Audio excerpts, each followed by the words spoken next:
Time is 7 p.m. and I call this regularly scheduled meeting of the Red Oak City Council to order. Let it be known that we do have a quorum present with all council members except for Councilman Drake, who is absent. In attendance, we have city staff and directors and our legal counsel here. Notice has been duly posted in accordance to Texas Government Code Section 551. And we're here to conduct business for the city. Councilman Franklin, would you lead us in the pledge and the pledges and the invocation, please? Yes, sir, Mr. Mayor.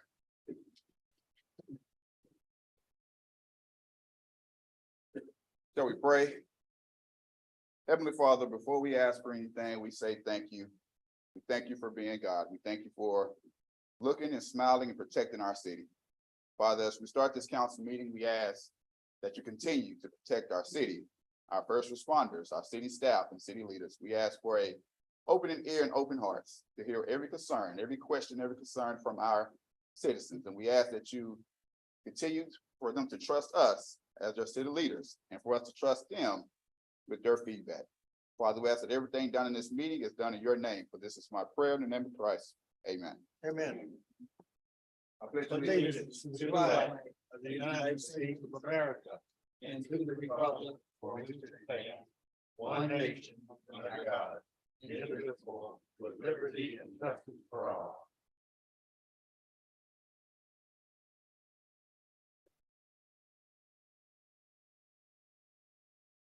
Thank you, Councilman Franklin. So we're at a time for presentations and proclamations and introductions, and Chief Wolf, I think you got one that you'd like to introduce to us.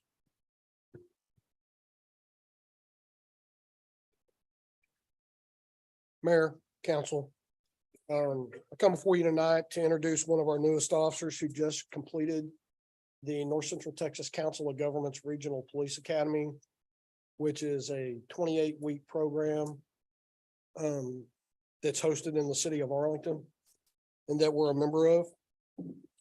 Our new hire hails from New Windsor, New York. She graduated in 2004 and attended Rutgers University on a full athletic scholarship for swimming. She spent 10 years in the animal field specializing in emergency medicine, and then worked 5 hard years in a male maximum security prison in New York before moving to Texas.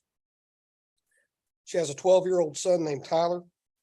She enjoys watching horse racing with her boyfriend, Daniel, and she has several pets. Her goal is to travel the world and to visit every continent. I'd like to introduce to you Kirsten Koronovich. I messed that up. Koronovich. I've been practicing it all day and I still messed it up. So she's been with us for a while now. One unique fact that we have with her is that when she graduated from the Regional Police Academy, they give away numerous awards for marksmanship and physical fitness. And out of her class of 24, she came out in first place above all the other candidates and won the physical fitness award, which is the first time we've had any of our recruits do that well. We've had some do pretty well, but not any that brought home the top spot. So she hails again from New York. She got to Texas as fast as she could. We're looking forward to it. She just finished her 2-week orientation phase at the department. And she started her first day on the street, which is a 6-month train up on day shift with one of our field training officers. So she has about 6 months in training and then she'll be turned loose on her own. So we're very pleased to have Kirsten with us. We're looking forward to her doing good things in the department. Excellent. Welcome.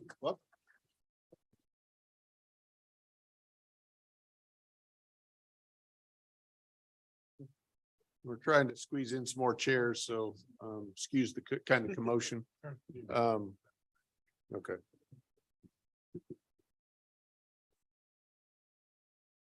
Say, Greg, can you turn up the volume a little bit? Can you control that at all? Sorry if you couldn't hear that a while ago. We're trying to adjust that.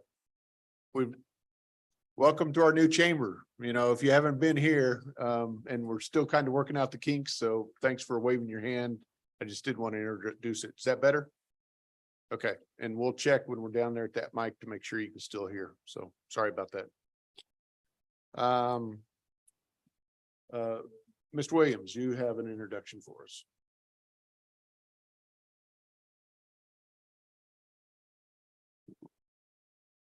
Mayor, Council, I'm gonna let Jared introduce our supervisor. He works directly with Jared, so. Okay. I think it's fitting. Great. Good evening, Mayor and Council. Thank you so much for having us tonight. Tonight, we have the pleasure of introducing Mr. Ruben Favela, our utility supervisor. Ruben joins our team with a wealth of experience, having dedicated 7 years of his career serving in the city of Grand Prairie. Although he has only been with us for a month, his impact has already been felt throughout our department. Ruben brings a deep understanding of both water and wastewater municipal utilities, a strong commitment to the community, and a track record of innovation in his previous roles. We are excited to have him on board as he leads our utilities team to new heights and depths, ensuring the safe, efficient, and reliable delivery of essential services to our residents. Please join me in welcoming Ruben Favela to our city, and we look forward to his contributions as we work together to enhance our city's utility infrastructure for the benefit of all our citizens. Excellent. Welcome. Thanks, Ruben. Welcome.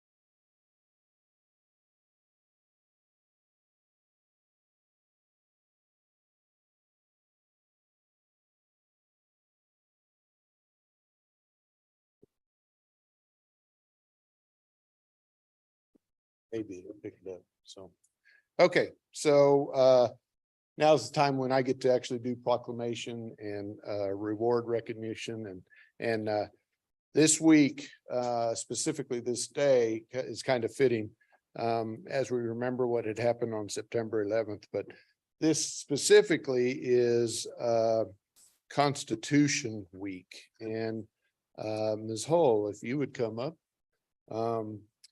This is a proclamation to support Constitution Week, okay? And the Constitution of the United States of America, the guardian of our liberties, embodies the principle of limited government in a republic dedicated by the rule of law. And on September 17th, 2023, and the week following, we celebrate the 236th anniversary of the drafting of the Constitution of the United States of America by the Constitutional Convention. It is fitting and proper in accordance to official recognition to this magnificent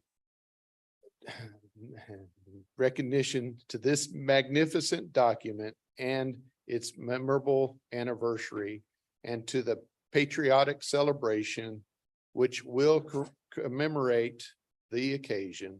And Public Law 915 guarantees the issuing of a proclamation each year by the President of the United States of America designating September 17th through the 23rd as Constitution Week.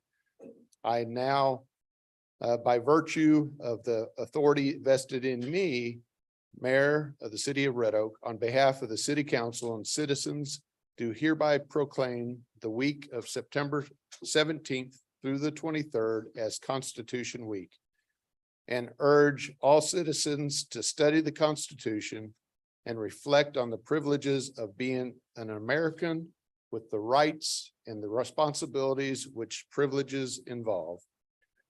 I here do set my hand to cause the seal of the City of Red Oak to be affixed on this 11th day of September 2023, as we all remember what our great land is all about. So Ms. Hull is here to accept this proclamation as a daughter of the American Revolution. And so we are thankful that you're here to receive this. So Thank you very much. you want to speak about this? Sure. Yeah, I'll say great. something. Excellent. Congratulations. Thank you. Can I get a photo off with you? Yep, you bet. She's doing one too, and we'll let you speak first and then we'll do the photos. Okay, great. My name is Carol Hull, and I'm here representing the Old Chisholm Trail chapter of the Daughters of the American Revolution. The National Society Daughters of the American Revolution is a service organization which is open to women age 18 and up who can trace their lineage back to a patriot of the American Revolution.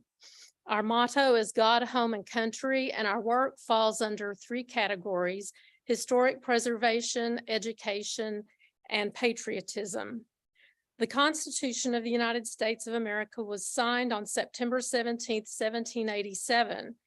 In 1955, the Daughters of the American Revolution petitioned Congress with a resolution designating September 17th through 23rd as Constitution Week. Following the passage of the resolution by both houses of Congress, President Eisenhower issued a proclamation observing Constitution Week. The following year, a Senate joint resolution was adopted to observe Constitution Week annually, and it was signed into Public Law 915. The Old Chisholm Trail Chapter National Society Daughters of the American Revolution is pleased to have the city of Red Oak, Texas, partner with us each year in this commemoration of the Constitution. Thank you very much.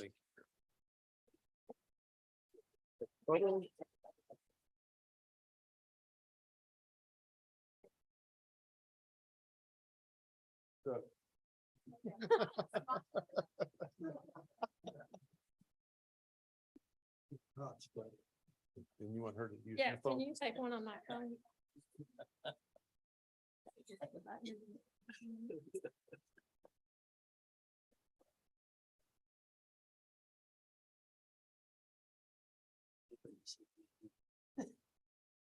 Good. Thank you.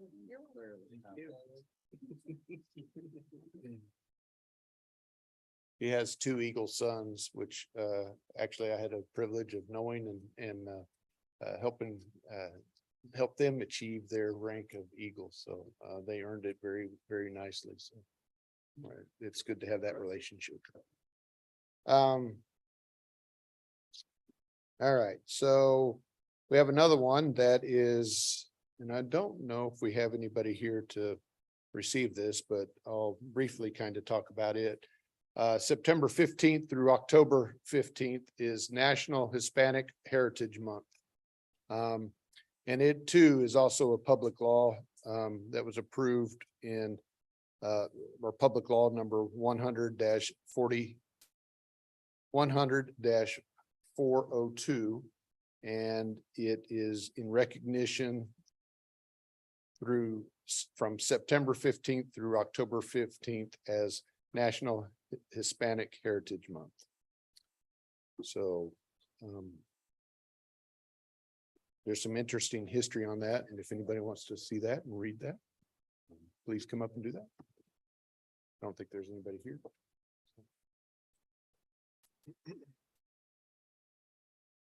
Greg, you want to come out?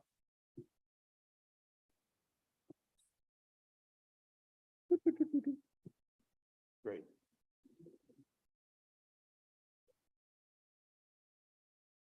Bye, gentlemen. Thanks for protecting our city. So September 19th is National IT Professionals Day.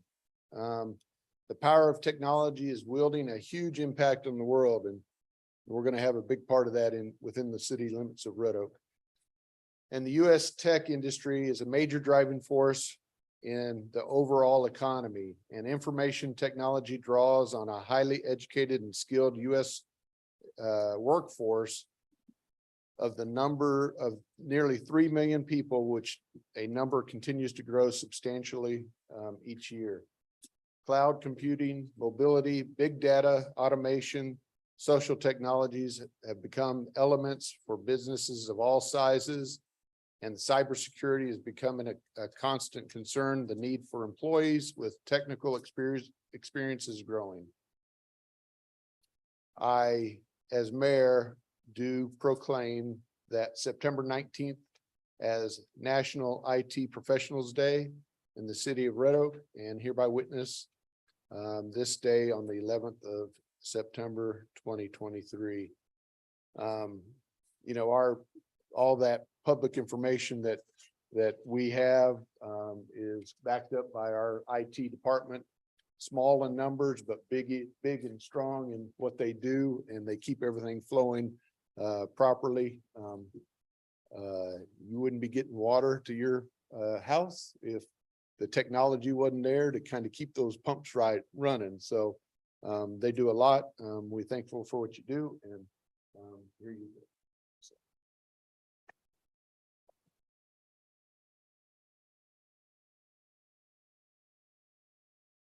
And lastly, Chief, if you would come up. As y'all know, I don't like to speak in front of public, and we've never had this many people here, so we're thankful. So I'm a little dry mouth right now. So 2023 September is National Preparedness Month. And you know, if you look back at September 11th, you know, ever since then, our world's changed, and we have to be prepared in any type of emergency, national disaster, whatever. And Chief Blanton is our chief of our not only our fire department, but also the emergency management division. And he communicates with the state and the county and nationally. And we're just thankful for what he's able to do, all the different hats that he puts on, and he continue to help keep our city safe with our police officers. And we just are thankful for what you do. So thank you very much. And if you want to talk specifically about it.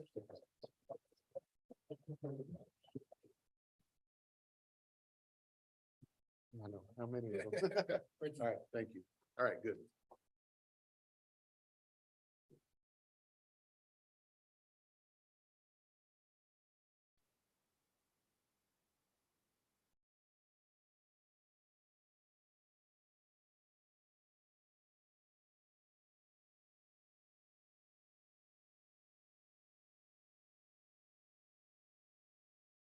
Okay. So now's the time for citizens' comments.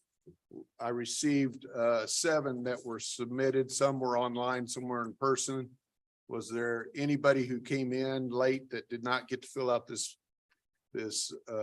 paperwork? I'll still allow that to kind of happen. There are several items that are part of our agenda items, and if you prefer to talk at those public hearings, you can talk then, or you can also talk now. I'm going to call them in an order. Some of them might be duplication, the same subject, and so I'll probably group those together if you don't mind, so we can have everybody talk about them. Ms. Carla Shields, you were first to submit. If you would state your name, your address, and I don't think you're talking about anything that's on the agenda. It's just something specific. Well, when I signed up online, it said to put down my speech. So Oh, well, I didn't really have a speech. I can just talk. Okay. So yeah. first of that's right. all, I want to say hello to all my neighbors and city council and staff. And I want to congratulate you on this building. As a citizen, I feel like it's my building. We're all helping to pay for this. It's our building and I'm proud of it. I also want to say something to the fire chief. I drove past the fire department and I saw the fire truck with the flag.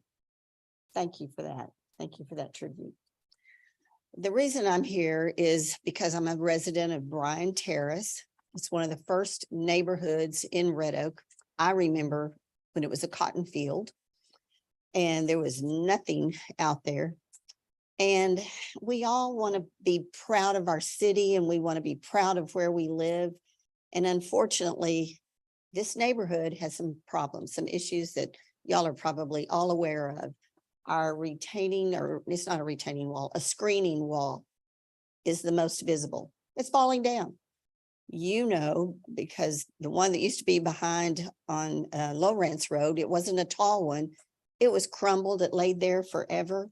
And I think kids were walking home throwing bricks either at me or my garage door. I'm not sure, but at least you took it down. And this is where we are today. I know that it just doesn't look good. And all of our visitors who come to Red Oak, they're going to see Bryan Terrace because we're right between the high school, elementary school, middle school, the football stadium. So it's not just our family and friends who are coming to visit us. It's pretty much anybody coming to visit Red Oak. And y'all have departments that stay at us to keep everything looking good. Help us make Bryan Terrace look good. The entryways, I've already talked about this a lot. We don't have an HOA. That is a disadvantage, but most of us who live there, we weren't there when that happened. The cart kind of went before the horse and they allowed a neighborhood before all of you to come in who doesn't have, there isn't an HOA to deal with this.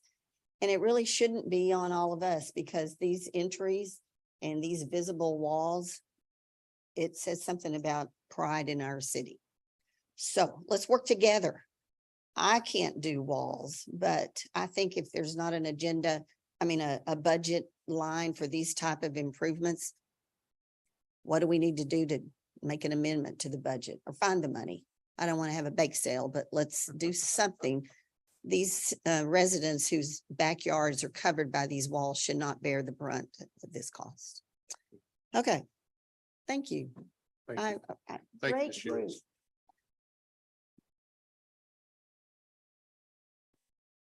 Michelle Blake. You want to speak on that also too, correct? Okay, great.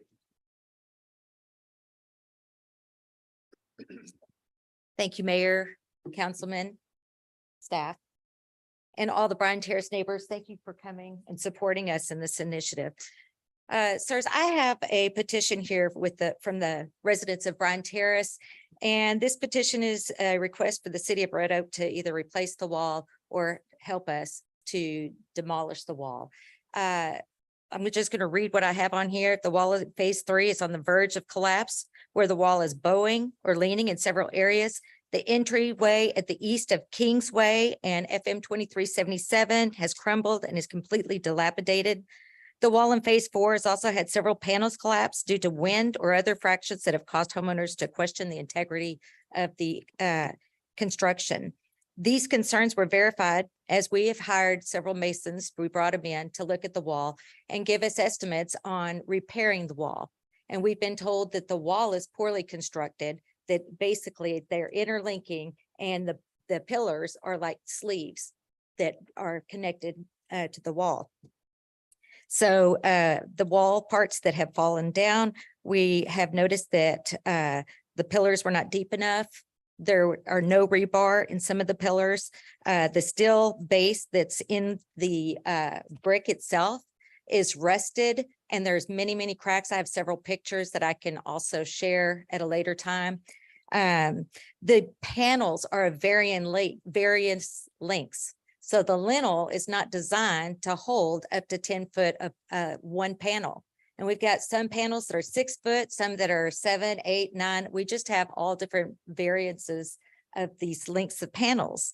And so what these masons have told us is you can't just repair a section because they're all interlinked and it's going to be like a domino. So we've already seen the results when we had a windstorm, and we have a homeowner that has already filed 2 claims, and the insurance presented them with a 2008 photo, a Google photo showing that the wall was already bowing, and that wall was there starting around 2007. So it shouldn't have been in that condition 1 year after construction. We believe that we've asked the city to provide the engineered drawings or inspection report, and we understand that the city does not have them. There's no individual homeowner that we believe should bear the responsibility to replace the wall for phases 3 or 4. Especially when the city would have been the gatekeeper to ensure the proper construction and inspection. And I know none of you were there because I had worked with the inspector at the time. My home was built and I had no wall. And the city required a wall with no plan for how it would be maintained. And so that's a real problem because now I have a wall behind my home and I didn't ask for it. I never signed any document to have the wall there, but it's a safety feature for all of the children that are walking through our neighborhood from all of these schools.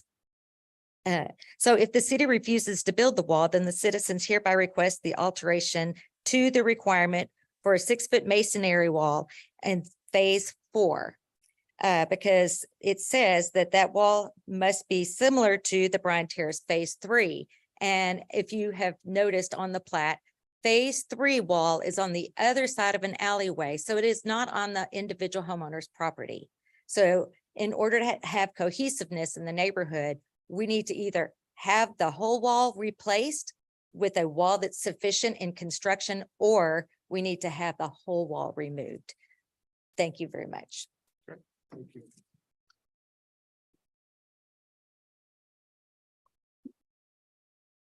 And then Carlos, I'll butcher your last name. Ayala? Okay, I apologize.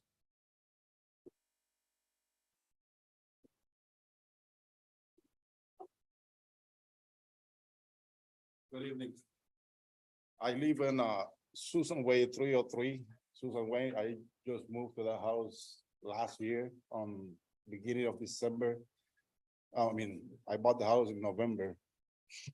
And last year, we noticed that we got some issues with, sidewalks and fence, and my fence collapsed, almost the whole thing.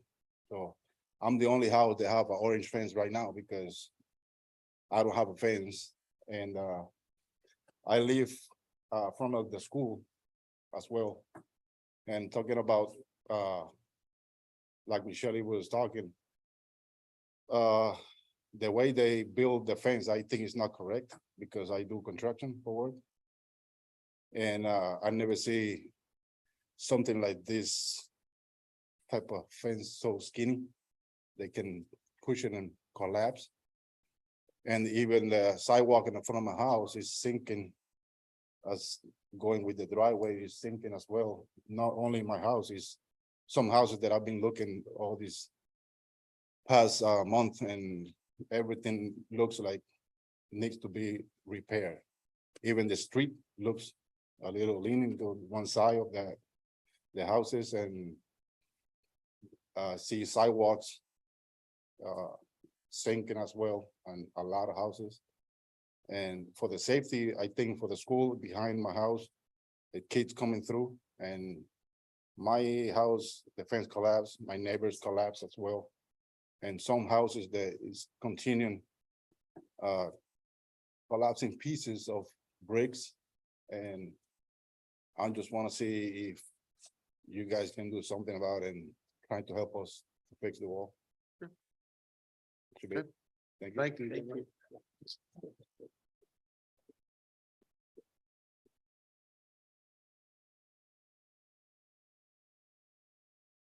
So was there anybody else on Bryan Terrace that I missed? Did you turn in a sheet? I did. Valerie Stewart online. We don't have it. So if you would fill out the one back there, I'll still allow you to go ahead and speak on this. Evidently online, we don't have that. Yes, ma'am. Erica Bates. Okay, so Erica, Sandy Ways. Okay, I have that one. Please go ahead and come up, and I guess I didn't get the other one online. I just didn't know where Sandy was. Oh, yeah, I'm still gonna allow you to speak, so, but I just need you to fill out the paperwork, so, okay? Yeah, I apologize. No, yes, ma'am. Good evening, Mayor and council members and staff. My name is Erica Bates. I live at 239 Sandy Way. And my concern is mostly about the drainage that accumulates, well, the drainage issue in front of my house. I would like to discuss the drainage issue in front of and on the side of my property at the corner of Sandy Way and Louise Ritter, or otherwise known as FM 2377. Anytime we have rain, the water collects in front of my driveway, and it takes a couple of days for the water to actually dry up. On a number of occasions, on trash days, if it rains, the empty trash cans float into the street. And this is very dangerous because it's actually floating on Sandy Way and actually on to 2377. And I have photos, but it didn't allow me to submit them online. But I have okay, I have even come home to find our empty trash cans, as I just said, floating towards FM 2377, which is very dangerous since there is a lot of school traffic in the morning and afternoon. And as well, other neighbors' trash cans have floated down Sandy Way and in the middle of the road. So of course, we all know that presents a hazard when people are driving up and down the street. So it'd be nice if we could get some drainage put in that area, just along that way. Thank you. Thank you very much. Do you need photos Yeah, at all? what we'll do, so typically if we don't have an item listed on our agenda, Okay, we can't speak on it. I want those photos. Okay. But what I'm gonna promise y'all is we're gonna put it as an agenda item so we can talk about it okay, personally, in public. There are some issues that y'all may or may not know about it, because we have been working through that. We've been alerted multiple years about this. Some of it we can take care of, some of it we can't take care of because it's on private property. okay. So, so we'll make it as an agenda item so we can actually officially talk about it. So if we can do that next time, please come back next time. I would like for you to speak today still. But that way we can talk about it, so we can kind of catch you up on, everybody up on that for that. Okay. Thank you very much. Thank you. And, if you would email.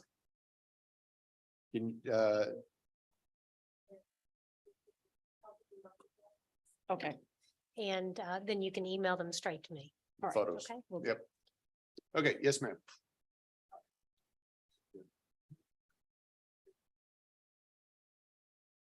Do you have that paper filled out? So we can- Yes, I do. Okay.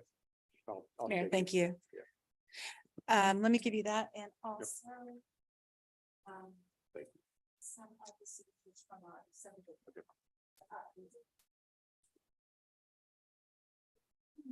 I'm gonna give this to the lawyer so you can kind of look at that. Terrific, thank you.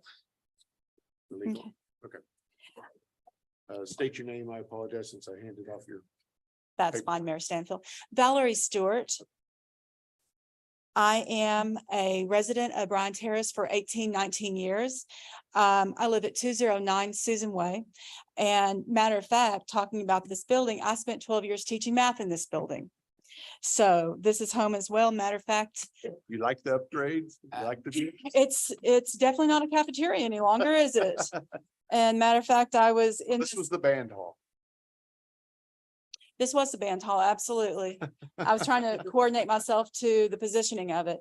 And matter of fact, I was in this building on 9/11. Mm. So yeah, it most certainly does. 20-something years later. Anywho, going to the purpose of this for the visit this evening. It is about the wall, but for the part that I'm speaking of is there was an incident on the entryway wall that was hit. The city took a check in payment and rebuilt the wall, thereby taking ownership of that. It was left incomplete, rather like it appears the rest of our wall was. And so we're looking at that in terms of the capstones and such. Speaking of that, directly across from it, we had the Bryan Terrace subdivision sign, about a 3x5 sign that the city took ownership of because of the brick enclosure for it was coming loose and it had fallen and it had been set out. The city no longer knows where that sign is. And that's a part of the subdivision. So that's something that also needs to be looked into for it. Do you know a year on that check? That would be 2014. And is that the same time frame for the sign? N- Timeframe no, before that? yes. Yeah. Like I said, I've been in Bryan Terrace 19 years Okay. myself. So I've gone through and seen the change from when I moved in and the wall by my house was visibly fine. I'm not a mason, concrete person by any means, but you know, it appeared fine. It no longer is in that condition. It is bowing out. This is an area where people who are visiting, who are coming to the football games at what used to be the old high school, you know, and the stadium behind it, they see our orange plastic fencing. They see the bowing. It's rather an embarrassment on the city. Another thing too is many of the subdivisions with the schools, the intermediate, the elementary, you would have walkways for the students. We have no sidewalks. If so, it would be rather like Yosemite right now, having part of the park barricaded off due to potential face of it falling. This fence, you can walk along and just myself, anyone, it moves. It is exceptionally hazardous. There are kids who walk along the street of a morning. When this falls, they could easily be injured as well. So it truly is a safety concern, both for our school children and for ourselves, you know, the safety of that busy street. And it's not a deep culvert right there. So anybody could just drive easily into the alleyway, an open yard or such. So there is that safety impact there, as well as the consideration to the value of our homes with the way it is being presented right now. All right. Thank you. That is all. I thank you very much for your time, ladies and gentlemen. So, thank you. And I'll just direct city staff to make sure we have all the documents to be able to discuss that. The plats, any of the past documents, look for the past payments or whatever. And we'll be able to discuss that next time. Heads up, some of that's county land. We can't do squat on it. Some of it's state land. We can't do squat on it. So it just depends on where those phases are. So that's just a nutshell, but we'll dig into it and we'll try to be able to hammer that out. So some of it's private, some of it's public, some of it's not, so. From what we've been told, but we'll make sure that we talk about that publicly, that next meeting, okay? So. All right, yeah, I'll go ahead and listen. Well, I was trying to make sure because I've lived there 27 years and there was no wall, but the city required a wall. So regardless of what property is on, the city mandated that wall be built with no plan of action on how it would be maintained. So that's something we'll be discussing. Sure, and I don't know what phases are what, where they fall into. If 3 and 4 are further west, those are private fences. If 3 and 4 are further east. Isn't that right? Some's in TxDOT where we can't do it, anything to it. I just don't know. It just depends on what the plat is. So that's why we're gonna ask for all the plats, so we can look at it. Yeah, because I was curious how the city would require that built on property that you not. Yeah, Mayor, with all due respect, It's not on the agenda, so you can't have a discussion about it tonight. You're having an exchange, which Okay. is a deliberation. Sorry. Anyway. So we'll have it next time. All right. So Pam Lynch, do you want to speak on that specific item or do you want to talk now? Okay. Marilyn Alfred, do you want to speak at 26 or you want to speak now?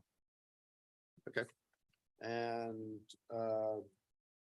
Bob Bauer, I have you listed for 25. Okay, all right. Did I miss anybody for the open? All right, good.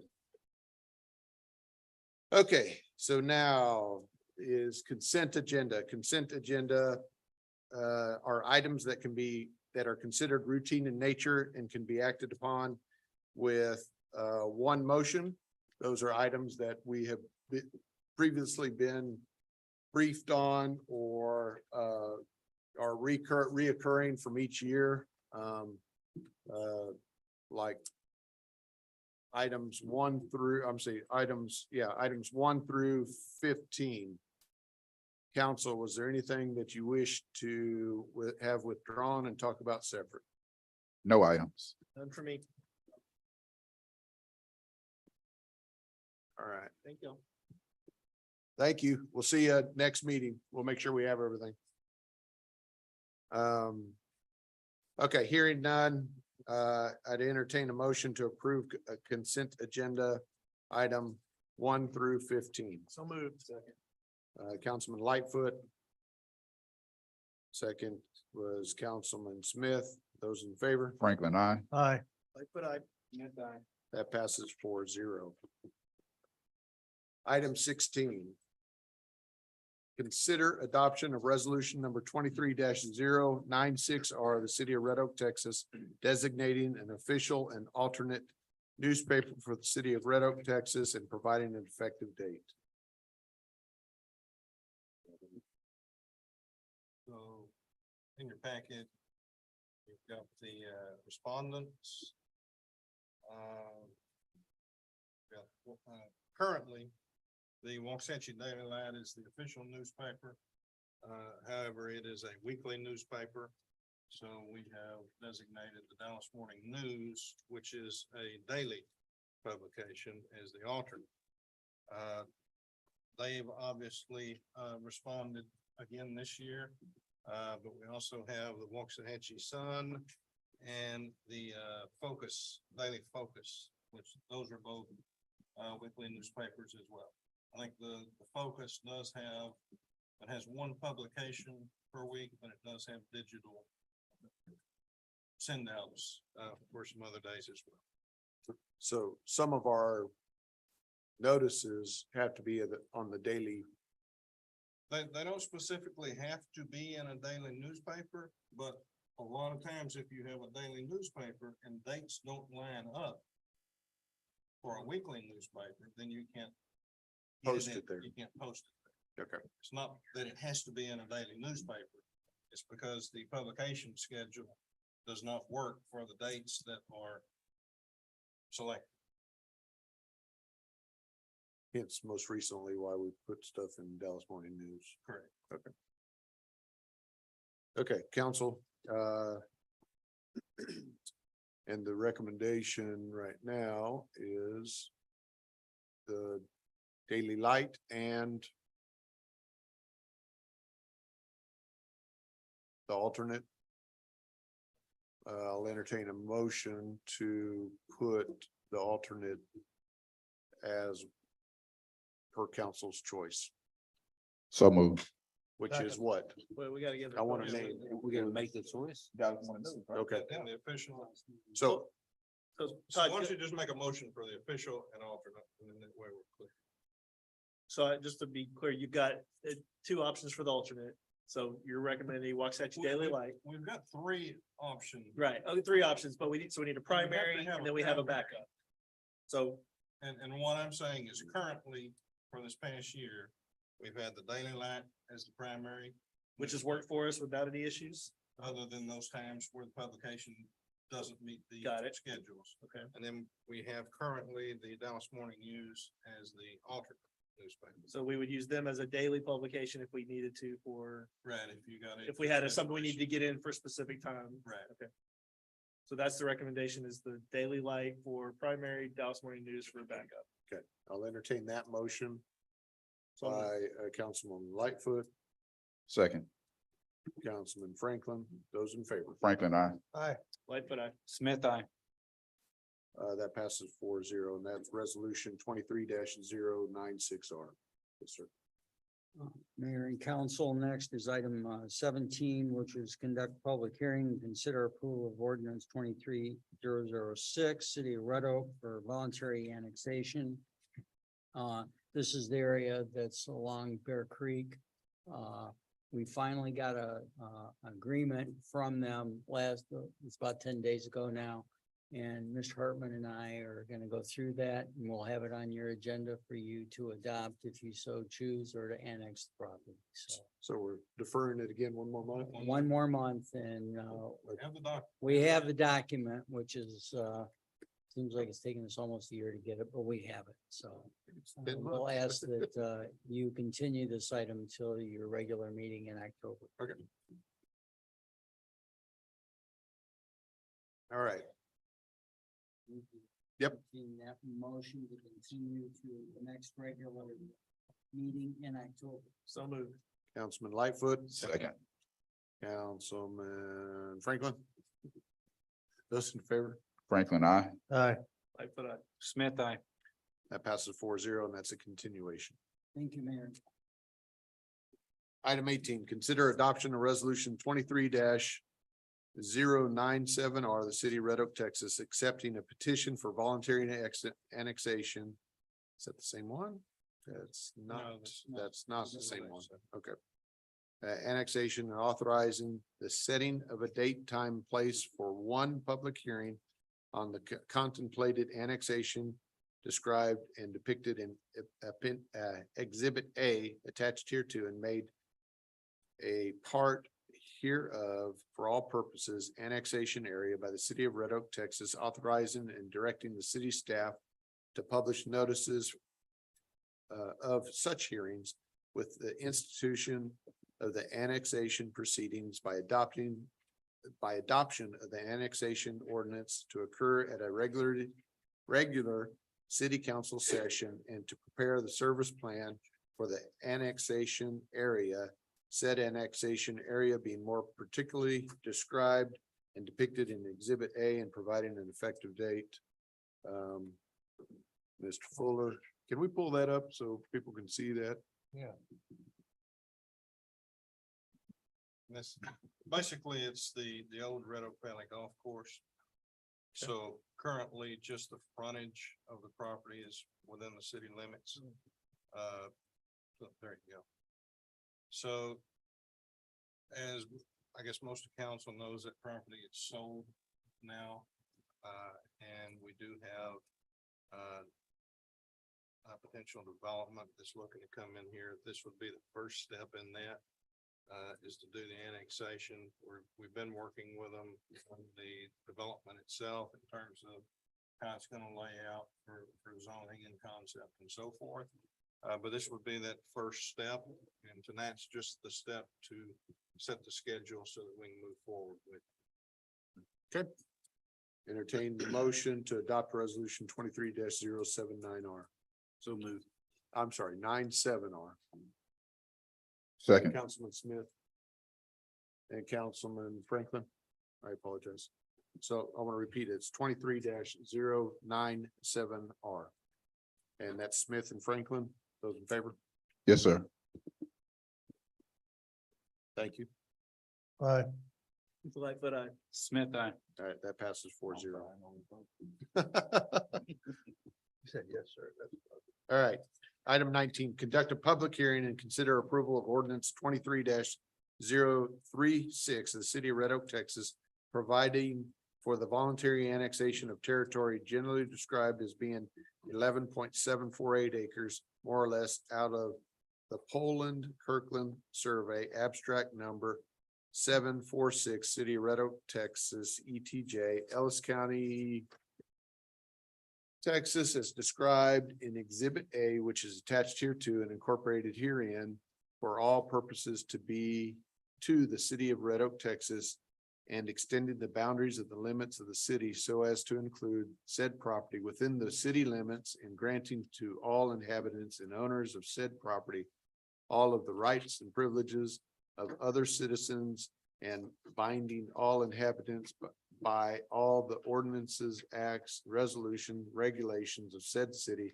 providing for a service plan which is attached hereto and incorporated herein by reference, providing a severability clause and providing an effective date. Mr. Fuller. And if you recall, last month, we set the schedule and moved to public hearings tonight. This would be for the property adjacent to the larger Compass property to the south. So this takes the property all the way up to the city limits and brings that entire piece into the city limits at the county line. So that is a public hearing, and we'll open that public hearing at Mr. Goodwin. 7:51. All right, 7:51. Is there anyone here that wishes to speak on this?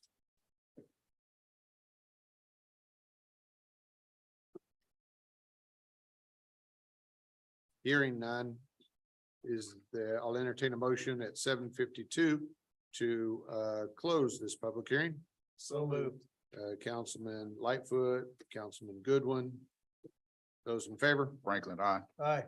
Lightfoot, aye. Smith, aye. That passes 4-0. Staff or council, you've been briefed on this piece of property last month. And so I'll entertain a motion to approve ordinance number 23-036.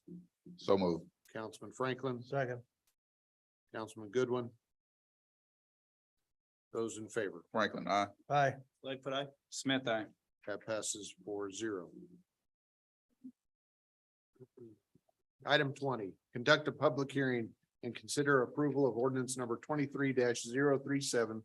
City Council, City of Red Oak, Texas, amending the comprehensive zoning ordinance and map of the city of Red Oak as heretofore amended by granting a change in zoning from agriculture AG to plan development 61 PD 61 for the development of offices, data center, and associated uses on the property west of North State Highway 342, east of Austin Boulevard, south of the Ellis County boundary line, identified with the Ellis County property identification number 2966889 193-166 and 191-227, and situated in the Esmond Sherrill Survey abstract number 1013 and the Pollard Kirkland Survey abstract number 1354. City of Red Oak, Ellis County, Texas. Said properties being more particularly described in Exhibit A, which is attached hereto and incorporated herein for site plan, landscape plan, elevation plan, and renderings and development standards, which are attached hereto and incorporated herein as exhibits B through E respectively, providing a repealing clause, providing a severability clause, providing a savings clause, providing a penalty of fine not to exceed the sum of $2,000 for each offense, and providing an effective date. And this is case ZC 23-26 requested by is this the engineer? Is this the right engineer? Yes. Okay. Charlie Fowler, PE, Mr. Hartman. Yeah, Mayor and council, if you want, if Mr. Hartman would care to present the preliminary plat at the same time, you can take both these items together. Okay. Would you do that? Yes, you want to go ahead and read the. Yep, sure. Consider approval of preliminary plat creating lots 1 through 6, block A of project Cardinal 2 for a data center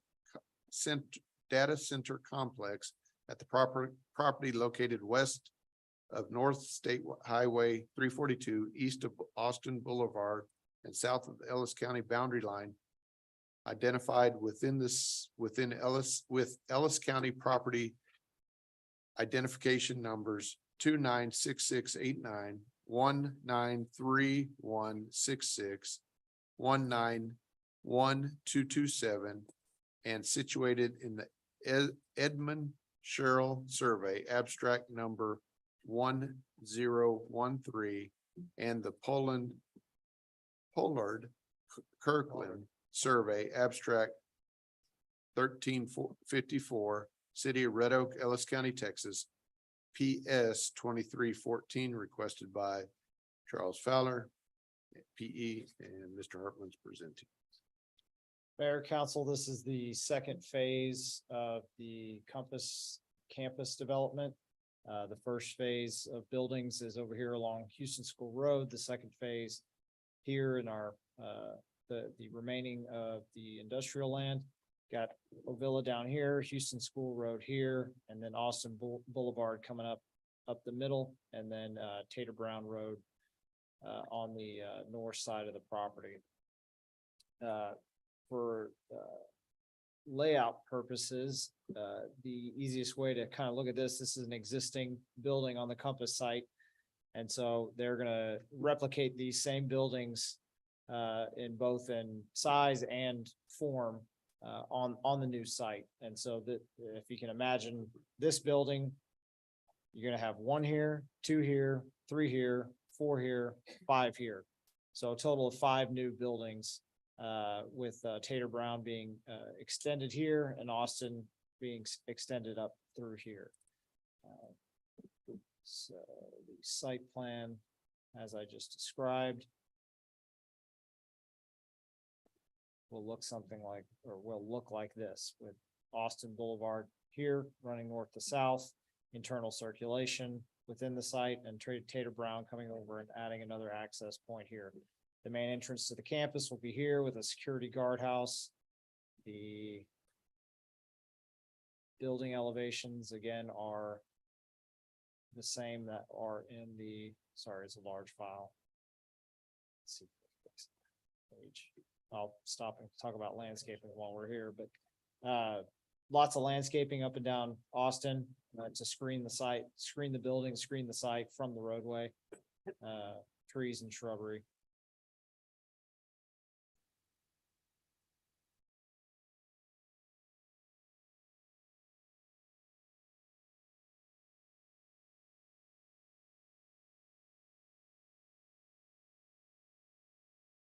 So here are the elevations of the buildings. Again, the same style of buildings that are currently being constructed, same materials, same colors, same screening. You can see here's a screening for the air conditioner units up top. If you have any other questions, I can certainly answer them, and also the applicant is here tonight to answer any questions you may have. Okay, this is a public hearing, so we'll open the public hearing at 7:58.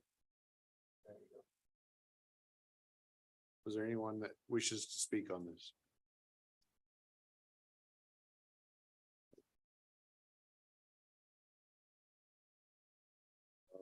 Entertain a motion at 7:59 to close that. So moved. Councilman Lightfoot. Second.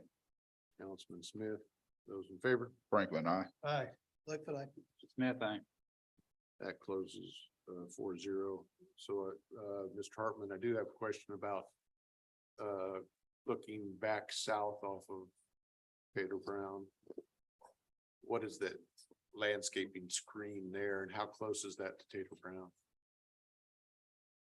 So it's a mix of trees and shrubbery. It's right along the back of the right of way. So we've got about a 10-foot parkway, or 10 to 15-foot parkway,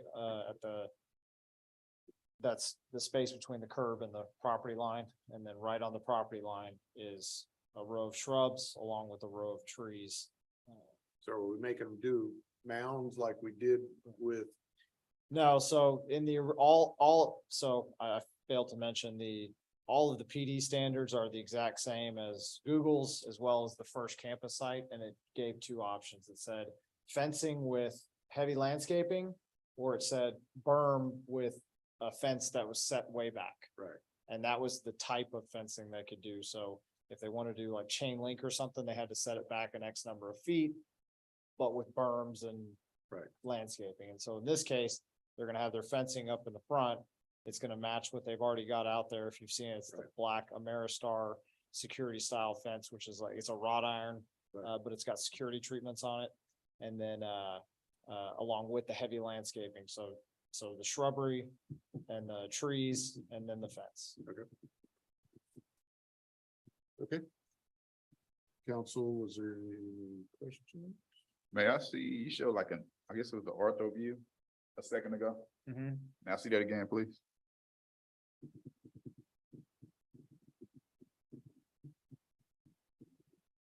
This one? Yeah, thank you. Okay, and all materials will be the same? Yeah, it's a tilt wall building, and so it'll be just standard tilt wall panels that are colored the same color they are out there now. Okay, thank you. Yes, sir. Mayor and council, if you would, you consider ordinance 23037 and to approve the preliminary plat as presented by the city engineer. Was there any other questions, anybody? No Okay, questions. so Councilman Lightfoot, second was Councilman Smith. Those in favor? Franklin, I. Aye. Lightfoot, aye. Smith, aye. That is 4-0. Thank you, sir. Item 22, conduct a public hearing and consider approval of ordinance number 23-038, City of Red Oak, Texas, amending the future land use ordinance and map of the city of Red Oak, Texas, as heretofore amended by changing the I-35 corridor vision plan of the future land use plan by removing a portion of zone 8 to create a new special zone 1 for office, office, warehouse, and data center use as depicted in the I-35 corridor vision plan map on page 5 through 61 as provided in Exhibit A for the properties located approximately 520 feet south of Brothers Boulevard and east of Interstate I-35 service road situated in the M. Bullion Survey Abstract number 161 and the South Billingsley Survey Abstract number 77, City of Red Oak, Ellis County, Texas, as provided in Exhibit A, which is attached here to and incorporated herein by amending the textual content of the I-35 corridor vision plan, page 5 through 37, by adding new textual context by adding new special zone 1, page 5, I guess that's -37A, to allow office, warehouse, and data center facilities as set forth in attached Exhibit B, providing a repealing clause, providing a severability clause, and providing a savings clause, and providing an effective date. That's case ZC 23-21 requested by Dusty Eddy. Dr. Emma. Good evening, Mayor and Council. The applicant is requesting to amend the future land use plan of the I-35 corridor plan from Zone 8 to Special Zone 1 to allow for office, warehouse, and data center uses. Currently, the I-35 corridor vision plan has identified the property for the preservation of the treat areas and a green belt and basically a floodplain. Its intention was that so that other properties, when they develop, they can use it as when it, like if a restaurant were to develop, they can use it to overlook the natural scenery. The applicant is requesting to develop the northern tract because the property is divided in 2 tracts with about 5.6 7 acres at the north and 13.9 acres at the south, and they're requesting to have the development at the north tract. So most of the property will be preserved in its natural vegetation. They are going to be proposing a trail, 25-foot wide trail. Our Parks and Master Plan does show a trail going south from this corner south through the property. So they will be proposing a 25-foot trail that will go through the property. They also will be platting the tract into one lot. If the zoning gets approved, and access will be provided from the south.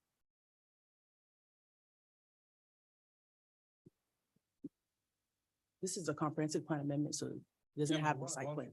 You do both? Do the other one too, Okay. just so that they know what they're getting. at. Okay, sure. You want me to read it first or I'll read it for you, Mayor. please?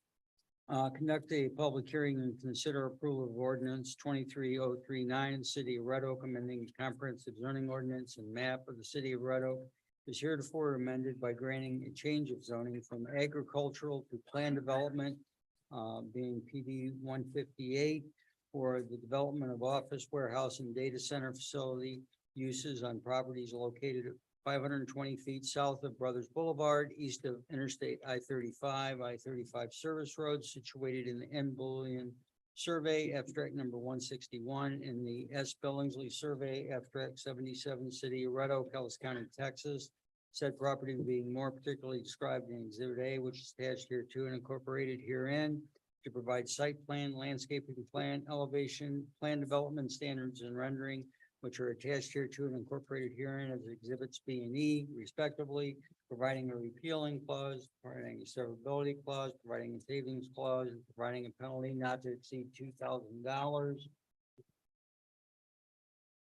Oops, I ran off the page. For each offense and providing an effective date, case ZC 2322, requested by Dustin Eddy. Okay. So they're proposing an office building, 2 data center buildings and a warehouse building. The traffic is pretty low. Most of the traffic will be generated via the staff that works on site and freight delivery about once a week. They are going to have to get approval from Texas Department of Transportation to get access to the site here, and they're going to be closing off this access point here. I don't know if you can see it. This existing. They're going to be installing a 6-foot, right now they're proposing a 6-foot masonry screening wall because there is a residential subdivision to the east. Since this is a proposed commercial use. And a detention pond will be proposed at this tract to the south. There will be no habitable structures that's going to be built in the south because of the floodplain. And they're proposing in the future for there to be some sort of amenities like pickleball court or something like that in this southern area with a trail going around the detention pond. They are providing providing landscaping more than enough on site. The dumpster is currently shown on this site and will have to have sufficient screening from all properties.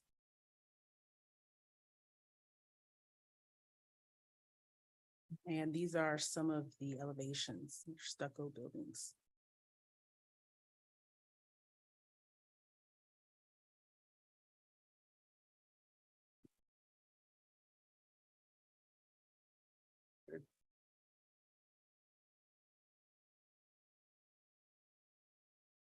So first is the comprehensive plan amendment, because right now it doesn't permit any uses at all. So the comprehensive plan amendment would only permit the office, the warehouse use and the data center use, and any accessory uses as permitted in the zoning ordinances. So we need to do each public hearing separate.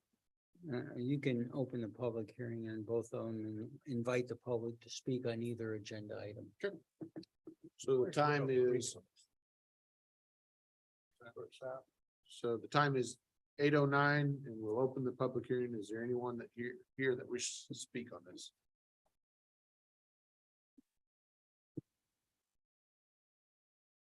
You would state your name and your address Record. My name is Jerry Smith. I own the property just east of the development that they're proposing. I stay at 112 Shady Trail Lane in Red Oak. I'm concerned with, Ben, can you pull that up when you get a chance? After he's done speaking, would you pull that up, his address, so we can see that? So go ahead and continue speaking. Let me pull up the maps, we can look at it while we're all talking. So which one is it? The 33, looking at the map. This is my neighbor's property here, and this is my property here. Okay. And my concern is right here is where they're proposing one of the buildings. And you can see coming down this way, they're only building a wall up to here. So now my backyard, I'm gonna be looking at half a wall and nothing here.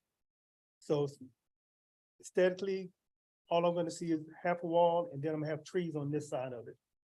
well, do you have trees there to the front Right now, I have trees coming all the way through here on your property? on my property. On- On my Yes, property right and there. this property, No, yes. on your property. This is my property here. I do have trees here, but it's not as thick as what it's showing here.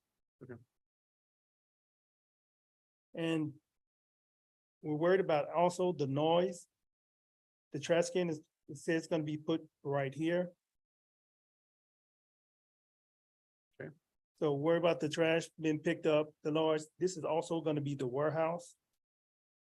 I don't know how many big trucks they're gonna have coming in and out of there, but looking at the actual warehouse, there's 3 different garage doors that's there. So it's telling me that at least semi trucks are gonna be coming up into there. So then we worry about the noise that's gonna be coming through. Also, since they're gonna be clearing all this out, this acts as a filter from 35, so we can't hear the traffic off of 35. Once they cut down all the trees and put up the buildings, gonna have openings there. So we're gonna have to be concerned about that. And other than that, that's one of our major concerns with my neighbors here, who wish he could be here, but he couldn't, and me here. So good. Thank you, sir. Is there anyone else? Yes, sir. Are you his neighbor? Excellent. All right. So you're that 329 property? Yes, Okay. my name is Danny Raychuk. I live at 110 Shady Trail Lane in that corner. Some of the additional comments, I agree with everything Jerry mentioned. Also, light pollution, site lighting. It's a very dense, dark. It's a lot of charm to our neighborhood, and this light pollution is gonna bleed in to our residents in our backyards and take away some of that charm of the neighborhood. I'd also be concerned too, if we put in pickleball courts, those will probably get lighting for nighttime use. That's gonna also light up the wooded area into Jerry's place. So just some thought, and working with the developer. I understand it's their land, but just to have cohesive neighbors working together. Just Okay. like to have some assurances to be able to work with them and take care. And there's a lot of terrain here too, so work with the engineering to make sure that no properties are, impacted by drainage, other situations like that. Okay. So thank you for your time. Thank you. Is there anyone else? Okay, I'll entertain a motion to close this public hearing at 8:14. So moved. Councilman Goodwin, Second, Councilman Franklin. Those in favor? Franklin, aye. Aye. Lightfoot, aye. Smith, aye. That passes 4-0. Okay, so. Council, Yeah, Mr. Mayor, I have a couple of questions for staff. Dr. Emma, may I see the proposed plat again, please?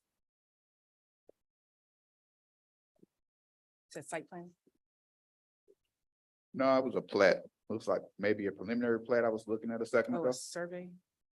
or a survey, yes.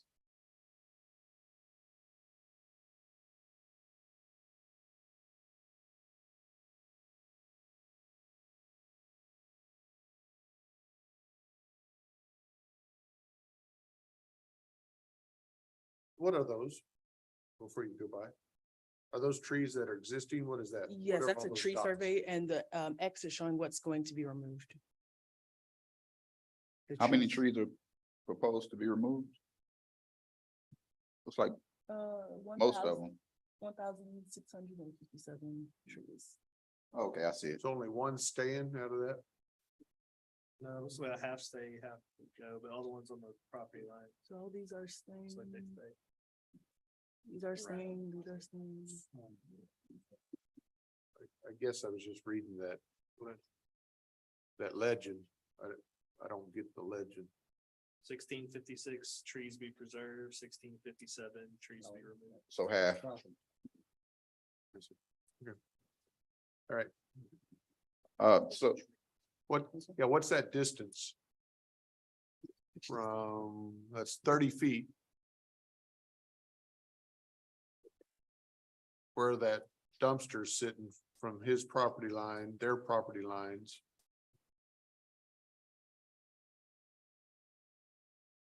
So that's 50 feet distance. Right? Right about, yeah, because this is 25 or 24 here. So that's like, yeah, at least 50. Okay. all right, so can you, Dr. Emma, can you scroll out just a little bit? So I'm trying to see the overall. Okay, keep going. All right, so a couple of questions. Just to confirm, this is right off Interstate 35, correct? And this is going to be replatted, or this is just half of the land is going to be used for something else in the future? It's gonna be a plat for the entire lot, so it's gonna be one lot. Okay, so we have one entire lot. We're taking down, give or take, half the trees, so Only on that top part. Yeah. only the top part. Correct. Okay. That north part, not top. Excuse me, correct, north, for the record. My question to you, Dr. Emma, as staff. We're gonna have to do a SUP, so this is not for this doesn't coincide with what we're trying to do long-term with this area? So a plan development. So right now, it has the ag zoning, so they're requesting to zone it for the PD. So Okay, that, yeah, they can have those uses on that. okay, and staff feels this is the highest and best use for this area right off of 35? Well, this use does have a low impact on the area. And they're still preserving the majority of the vegetation. So it does have an appropriate use right off the highway.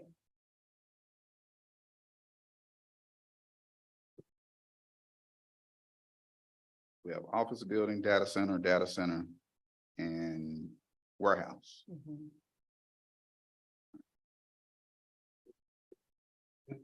Emma, can you, or is there someone here from the applicant who can explain really what data center operations, is and yeah, what the if you wanna go warehouse through it. is? Because it's not like Compass Data Center or Google Data. Yes, I think sir. it may answer some questions. Yes, sir. My name's Dustin Eddy at 407 Clark Lane in Waxahachie. And I am here as the owner's representative for FM. And yeah, so when you hear data center, you'll think of Compass or Google that are coming into Red Oak as well. Ours is on the smaller end of that. We're looking to serve the small to medium sized businesses. We serve quite a bit of Ellis County clients in that industry or that realm, if you will. And that would be the purposes of our data centers, is to grow that small niche market versus the larger scale data centers.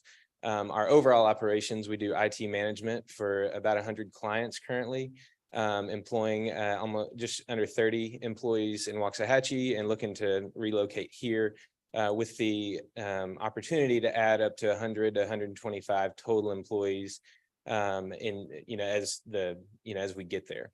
The warehouse freight is, we do have multiple bay doors, but we receive about one freight shipment a month.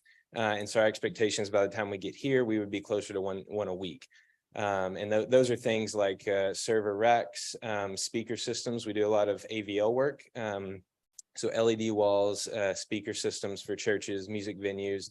and so places to store that equipment as we receive it.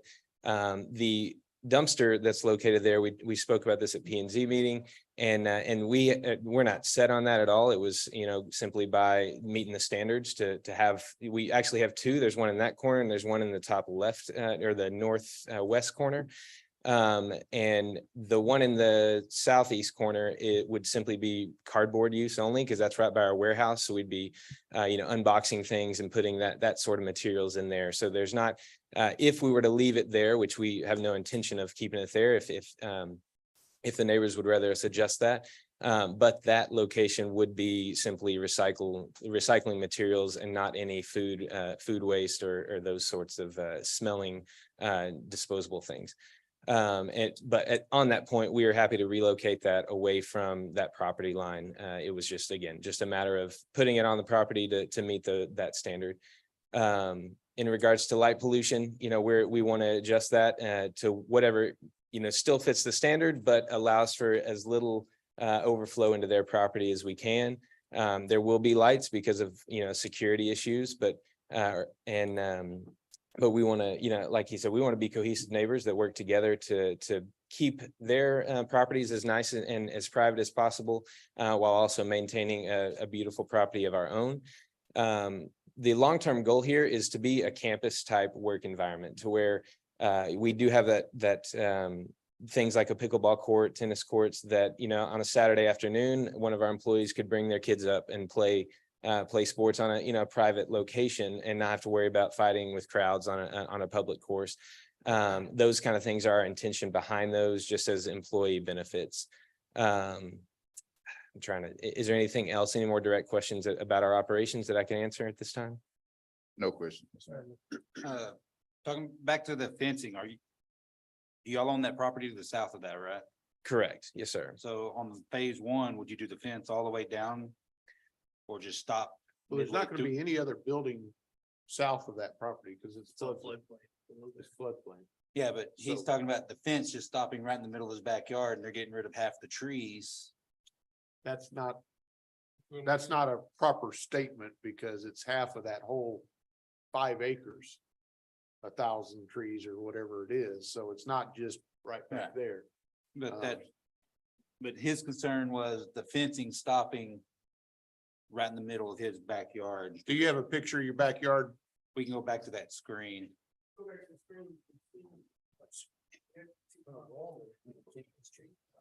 I don't know. So But his concern is there's wall's just gonna stop, right? Yeah. Yeah, So he doesn't have a fence right now. So I think that's the issue is they're gonna be providing a fence and it's gonna stop and then he has not provided a fence along his property line. Their fence is gonna stop half. About right here. Yeah, This triangle right here is my whole line. correct. It's gonna stop here, but my property goes all the way to here. all the way Right. further south. Yeah, we don't. I don't think we can enforce him to. If that's flood area, It's undeveloped. It's undeveloped. we can't force it, can we? No, because it's not track. So there is a requirement So that if you have commercial zoning up next to residential zoning, there's extreme laws. right, and if you guys can see the map here, the floodplain stops right up near that point, which is why we can't have anything impeding the flow of the water. You put a solid. So you can't put- fence. You can't It put. it couldn't be solid. We could do something like a two-rail, pipe rail, or, something, but in this case, our ordinance requires us to do a masonry wall between residential and commercial. Extreme. And so the part they're developing, we have to tell them, you guys have to do a masonry wall between Is the up to that point. residential, up to the portion the that they're uses, okay. developing. Yeah. And I think just. I don't know what 1656 and 1657 is, but I don't think that's the number of trees. Because if you look at the legend on the side of that same sheet, it shows the total number of trees total to be 294, and it shows which ones are preserved and which ones are removed. So it's not 1,000 trees, it's 294 total. And the majority of those ones along that fence line are being preserved. Is that Yeah, not a correct? lot of the ones with the X's are the ones being removed. Yeah, but so next So to, all, next all to. of our- these, all of these here along the property line are not showing to come out. Looks to me like you're doing about as good a job you can for preservation of trees and and be able to- completion of the project. Is this south of the church? Yes, sir. Yes. So is that the northern? Correct. and They, is yeah, that- they, is they're that our an northern border. occupied or church northern or not? neighbor. Is it a live church or is it just a vacant doesn't building? look- I've driven by it on multiple Sundays and I have not seen a vehicle in the parking lot, so. So that, is that it there? Is that the? And so that wall has to go along that too, correct? No, Or because that's commercial. That's So commercial, it's okay. commercial abutting commercial, so you wouldn't have anything. So it's just along. It's just along where it the goes east- against the residential. east front Correct. boundary. So Yeah, I don't think anything's going on. with so the you're gonna church. have the mud flat, four-wheeling still in there or anything like that? Okay. Can you do a street view of You can't- his view, You can't see back there. Yeah, you can't.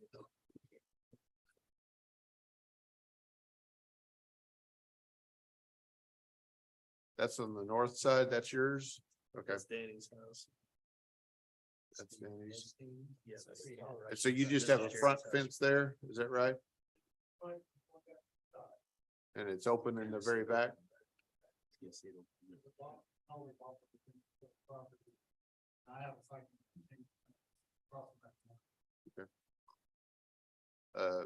To the west, that corner, that west corner, that northwest corner, is that right?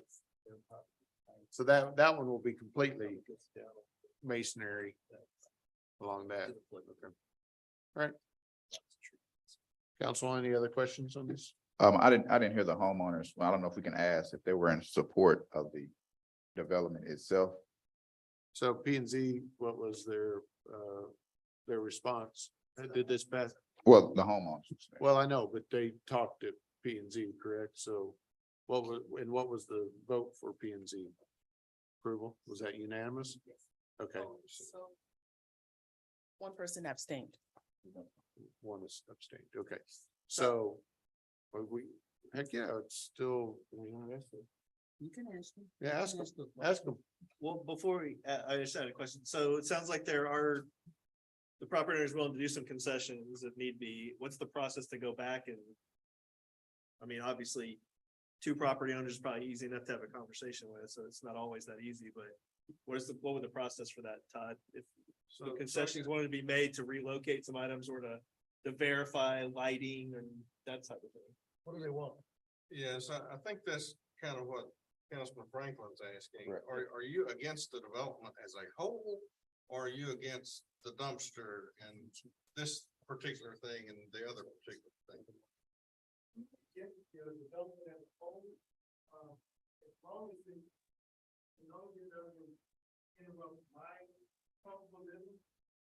So, the noise is coming, or the light is coming up through.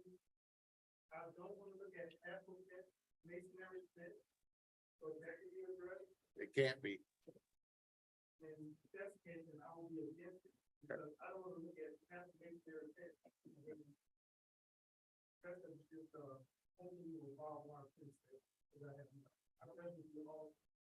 So if anything commercial went there, though, you'd be looking at a fence like that because they wouldn't be able to build into the floodplain to complete it. So that you're saying you'd never want anything ever to go there in that situation. You can buy the property back from them. Okay, all right, so, and what's the elevation of that warehouse? How tall is that? It's 25 feet, I believe. Is that right? Okay. Okay, and so and those lights have to meet So, the standard, talk about that. Do y'all have wall packs on the walls, on the lights? Usually. Yeah, okay, so there's lighting around here, you can see, they face inwards to the property and down on the concrete, and then they'll have wall pack security lighting, pretty standard. And explain that for our edification, that by law, that has to be. So, correct. yeah, our ordinances prohibit like directing light onto other properties. And so one of the things we look at during permitting is placement of lights and things like that. So at least the lights will be pointing away from their particular property. The lights that are shown here are facing towards the property. Now they'll have wall packs that shine down, Yeah. you know, around the building. But they're not allowed to be directed onto another person's property. And it still looks like roughly that 55 feet. From These lights that are facing away from this property owner are about 50 feet away. And then you got another 25 and then another 10, so 85, 90 feet away from the property line, the edge of the building is. And there's trees. Right, After that one the picture, it looks trees like a bunch of the trees right trees there. still remain, on this side. And it looks like the warehouse is facing The warehouse faces east. the other way, so when the trucks come in, They'll be, the building. I will be won't, yeah, I between won't them. say you can't hear noise, but you've got a building between them and the property. And he already said he's willing to move the trash can. Comes down to it. Right. And it's just a question because I don't necessarily see it on here. But the screening wall, is that on the property line or is that closer towards the drive area? It's just, so this is a retaining wall coming along here. Okay. And then the screening wall is shown at or on or near the property line. Okay, so along the fence, the building's actually subset down below? Right, yeah, so Do you know this, what that is? this retaining wall. Hang on just a second. So, This retaining wall comes around the whole property like this because of if you can see here, all the grades fall Okay. towards the creek, and so they're gonna cut in a retaining wall. Okay. So they can make this area flat to build Okay. buildings. what's that drop?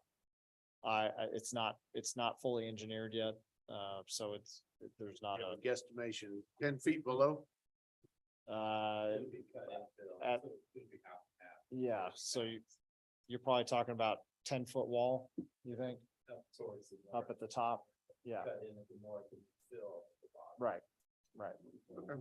So it'll drop down probably 5 feet. Okay. So the effective height of the building would be 20 feet maybe from where the current ground is, but remember, I mean, we're talking about a 25-foot tall building, but in the neighborhood, you can build a 35-foot tall house, so. Right. This is on I-35. And to believe that you're not gonna have some commercial along I-35 is your head somewhere else. And for my outlook on the thing, it's about as good as you're gonna expect in that area. I mean, it's quiet basically, and it's not intrusive for a commercial building. I really think we ought to go ahead and pass it, frankly. Yeah, I think if it was, which is why I really wanted to hear from the homeowners, if it was opposing the actual development itself, that was kind of more so where I was coming from, but I didn't hear that, so, ready to make a motion. Well, I'd like to ask what it sounds like there are some things that could be done to make it a little more palatable to Jared and Danny's situation, or at least the dumpster movement, and maybe it may take a little more explanation on the lights rather than a change, but not that I want to push this out for a month or push anything out. I wouldn't mind taking a chance to see if we can have some configuration things there, but it really does sound like it's the wall, it's the loss of, trees or the addition of structures up against the wall there that seems to be the major issue, which I don't think any different development would change. I think that piece or that feature would be there, whatever's there. So from a noise standpoint, having something that's not open to the public, something that's, a campus style activity, minimal, but potentially some trucks going in and out, that might be the best that can happen for noise. I mean, if we think we could resolve some issues with some conversation and having you guys look at the plan a little bit more, I'd rather give you the time to do that. I know it went to P&Z already, but if that extra month of trying to maybe see if there's some restructuring that could be done, it would be worthwhile. I wouldn't mind doing it. If you guys don't think that there's any chance that you could come up with something that you guys would be okay with, we may just have to vote on its merits. I think that's why Councilman was asking kind of what your thoughts were on the total project, because we like to try to work with you on it, but at the same time, if development's coming, I think this is gonna be the best option you're gonna find at that spot for your own impact. I live a block from you guys, so I'm thinking about it for me too, but obviously I'm not right up against it, so, I know it's got some impact there. Well, especially considering the subject property or the neighbor's property, they don't have a fence. Yeah. So I don't see how we can require the proposed property to install a fence. If someone wanted it blocked, maybe they could add a fence as well on their property. You mean any fence or the just more than what's required by the ordinance, what you're talking Well, just more so, if his concern is seeing half a fence, Yeah. then I think that's something that could be worked out in, civilly, but I don't know if we can require the developer to take a fence all the way down on their property, even if it's going into a floodplain, so they're already limited by FEMA, not necessarily by the city, but by FEMA. So some of the things, I don't think we need to kill them up. Okay. I think tonight we can make the decision to relocate the dumpster further towards the interior of the property. I think that's something that staff can deal with, make sure that that's Okay. not over along the property.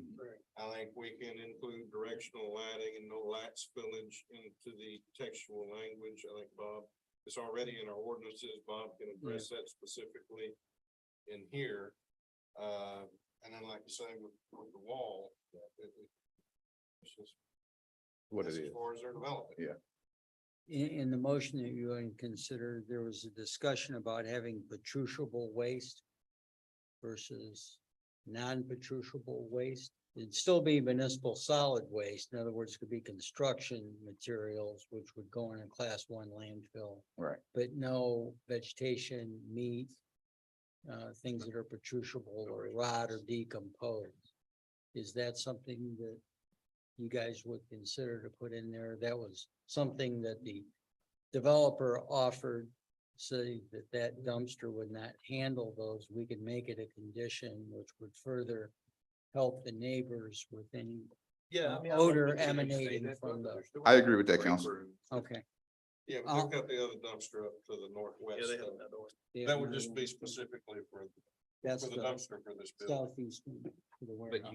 we can cover that and say none of that, even they have break rooms or people eating or. Yeah, you would have to put that type of waste up in the other, to the northwest. This one would strictly be recycling material. Yeah, non-patriciable municipal solid waste. Could you define producible? Could you spell producible? Yeah. It's you I think he's past that. and me. Carbon material, subject to decay and rotting.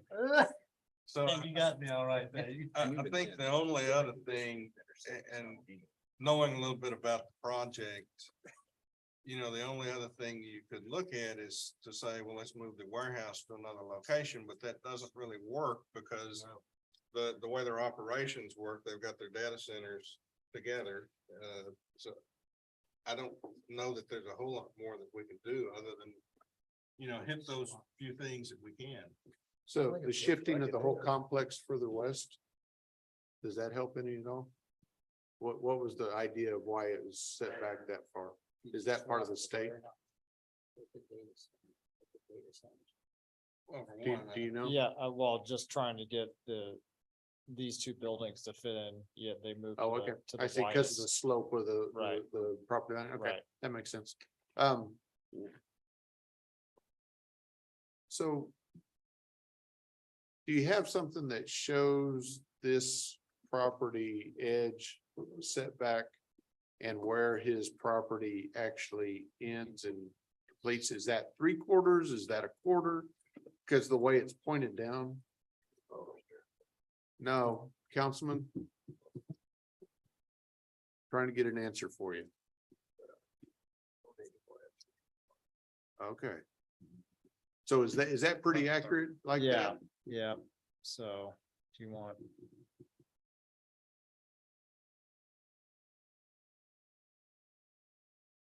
So someone do the math for me, 340. 240, What's the percentage? Who's got it?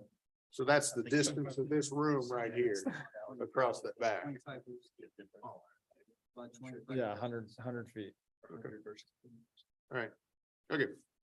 All right, now I'll entertain a motion. I like the project. I'll entertain a motion to approve ordinance number 23-038. So move. Both, right, Bob?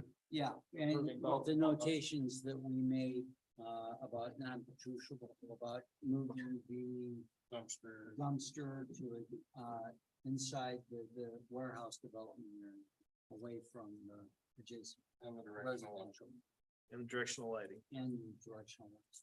You good with that, Councilman? Okay, good one. Second, please. I'll second. Lightfoot. Those in favor? Franklin with a hesitant eye. Aye. Lightfoot, aye. Smith, aye. All right, that passes 4-0. Thank you, sir. And that would be for 38 and 39, to amend the land use plan and to, amend the, zoning. Okay. Just want to make sure. the record- Thank you. All right, item number 24, conduct a public hearing and consider approval of ordinance number 23-040, City of Red Oak, Texas, amending the comprehensive zoning ordinance and the map of the city of Red Oak as heretofore amended by granting a change in zoning from commercial C1 to plan development 157 for real property located at 342 Business Park, Section 2, and addressed as 209 State Highway 342, City of Red Oak, Ellis County, Texas, as provided by Exhibit A, which is attached hereto and incorporated herein, to allow use of said property for commercial purposes in accordance with the C1 zoning for office, showroom, and warehouse, and shall be constructed, developed, and maintained in accordance with site, landscape plan, elevation plan, planned development standards attached hereto as Exhibit B through D respectively, which is attached hereto and incorporated herein, providing a repealing clause, providing a severability clause, providing a savings clause, providing a penalty of fine not to exceed the sum of $2,000 for each offense, and providing an effective date. ZC 23-20, Dr. Emma. Mayor and council, the applicant is requesting to use this site, many refer to it as an old feed store, as an office warehouse for window sales. Currently, the use is permitted by right, but there are site limitations such as it's not meeting the landscaping requirements, parking, lot coverage maximum, or setback requirements as shown on the recorded plat. The site does require 13 parking spaces, but they have 7. They have more striped, but there are a couple that are directly in front of these loading spaces, so they weren't counted towards the total parking. But it should be sufficient as there are only 4 on-site parking, only 4 on-site employees with 2 drivers that make the deliveries for the products. And they receive about 1 to 2 customers daily. Most of their sales are via phone call or online.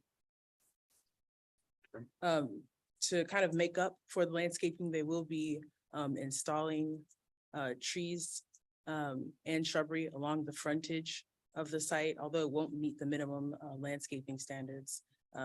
They will be attempting to get as close to it as possible.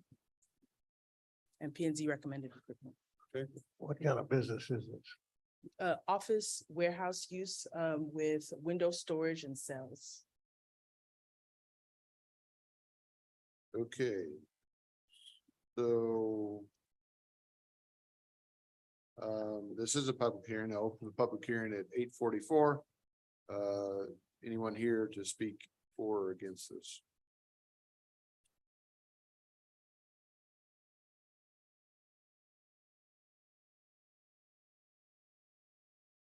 The 45, entertain the motion to adjourn this, close this, close this public hearing. So okay, I'm sorry. Who said that? Okay. I'm sorry. Okay, who first, who So moved. approved? Okay, thank you. Franklin. Those in second. Okay. All right, Lightfoot. Those in favor. Franklin, I. Like, but I. Smith, I. All right, that's 4-0. I was trying to get us out of here before 9, but. All right, all right, so I guess I have a question. You know, when the feed store went in there, they had to come in front of P and Z and get council to get this type of approval. Did we change the ordinance since that time? And I know that was before your time, so why do they have to come back and, Yeah, it has a straight C1 zoning, so it doesn't look like there was a PD on it. but I mean, whoever did that, you know, because it used to be straight metal and somehow we made them put, you know, the brick and the rock and everything else down below. And so I'm just curious So why it's coming back in front of us. So so our ordinance requires that anytime we change the CO, you gotta meet parking and landscaping and the building materials. If they had come in and the only thing I can think is that somehow whatever use they had didn't require as much parking. Feed store. Okay. Okay, that's fine. That's, yeah, okay. We researched it, couldn't figure it out. So is that something that we should make them do? Is put planters out there? They're proposing more landscaping than what's out there now. Yeah. Okay. All right, any other questions, council? Is this a new property owner or just a new use? It's a new property owner, yes. Yeah, we've had many people call and try to work through the process and this is the first person that's done it in a logical way. Well, let's lock it With a in. Come on, logical gentlemen. lease. Entertain a That's why motion I was asking. to approve moved. ordinance 23-040. Councilman Goodwin. Councilman Smith. Those in favor? Franklin, I. Aye. Like, but I. Smith, I. All right. That passes 4-0. Hopefully that works out great. All right. So this is conduct a public hearing and consider approval of ordinance number 23-041, City of Red Oak, Texas, amending the comprehensive zoning ordinance and map the city of Red Oak as heretofore amended by granting a change in zoning from commercial C1 to plan development 60, PD 16. Plan Development 160, PD 160 to allow for an office showroom warehouse property. So this is different. So this is the same one. What is this? It's also on 342. Okay, all right. To allow for an office showroom warehouse for property described as Lot 2A, Block A, Red Oak Business Park, #1, addressed as 401 State Highway 342, Red Oak, Ellis County, Texas, as provided in Exhibit A, which is attached here to and incorporated herein, providing for revised site and parking plan, landscape plan, development regulations as Exhibits B through E respectively, which are attached here to and incorporated herein, providing a repealing clause, providing a severability clause, providing a savings clause, providing a penalty of fine not to exceed the sum of $2,000 for each offense and providing an effective date. CZ 2324 requested by Mr. Bauer and Ms. Bauer, I apologize. And Dr. Emma. Mayor and council, this is a kind of situation very similar to the last case. They're wanting to use it as an office showroom warehouse. Except with this site, the only thing that they're really missing is the landscaping. They weren't able to meet the landscaping requirements and get a CO for their new tenant. So they're proposing to add a landscaping up at the front. It won't meet the minimum, but it's going to get it as close as possible. Add brick onto the front exterior and side exterior of the building.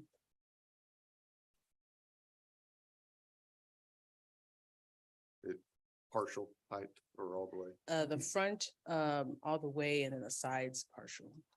And the Closer. rear, does that have to be done? No. No, okay. Okay, And they are also there are carports at the rear of the site. They will be removing those.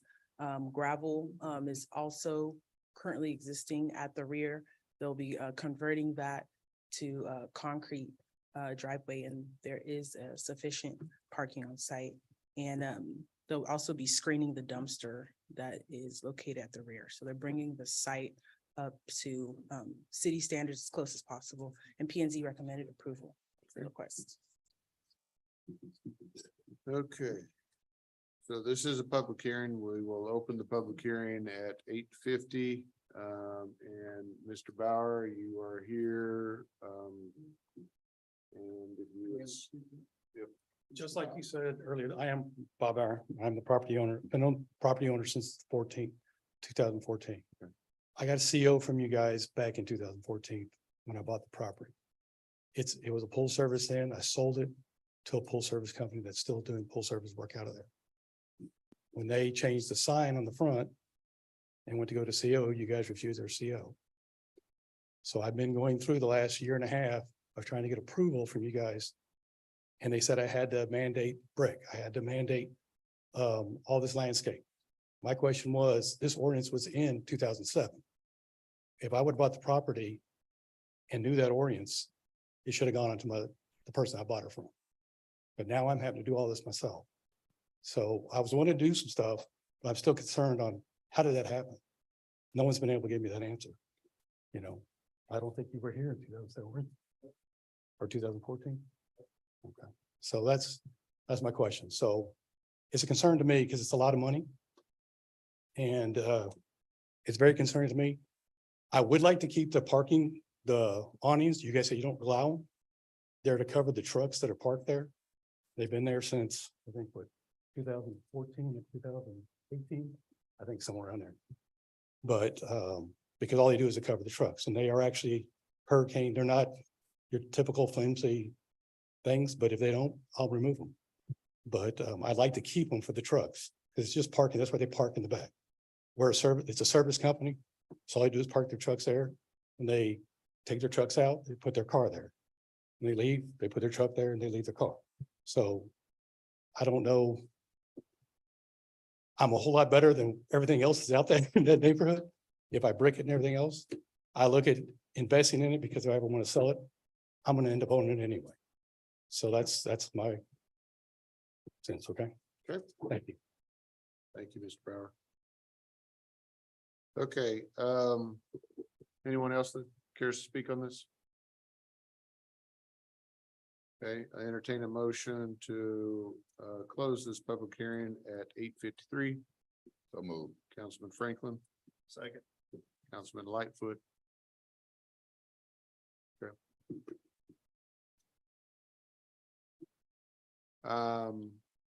Okay, Franklin, I. yep, Goodwin, I. Smith, I.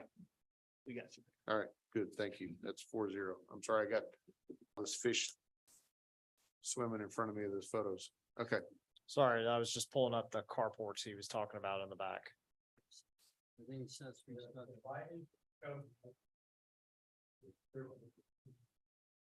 Yeah, so they were unpermitted and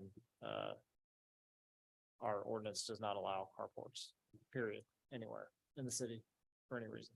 I'm sorry, you said they They were not permitted, Unpermitted. both of them? Yeah. Okay, thank you.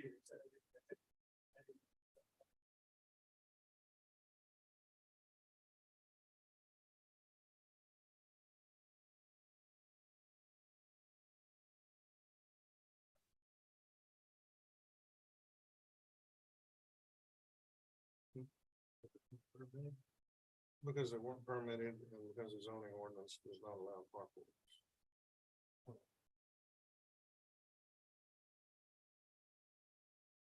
So just to answer some of the questions that the property owner brought up for, I mean, are the reasons for the differences because ordinances have changed over time or because they weren't enforced at the time some of these things were done? I can't speak. We don't know the to- history on it. Well, there's no written history. Yeah. So I can't speak to any of that. And believe me, I have looked, just like every other case, we always look. for the written paper trail, and there isn't one that I found.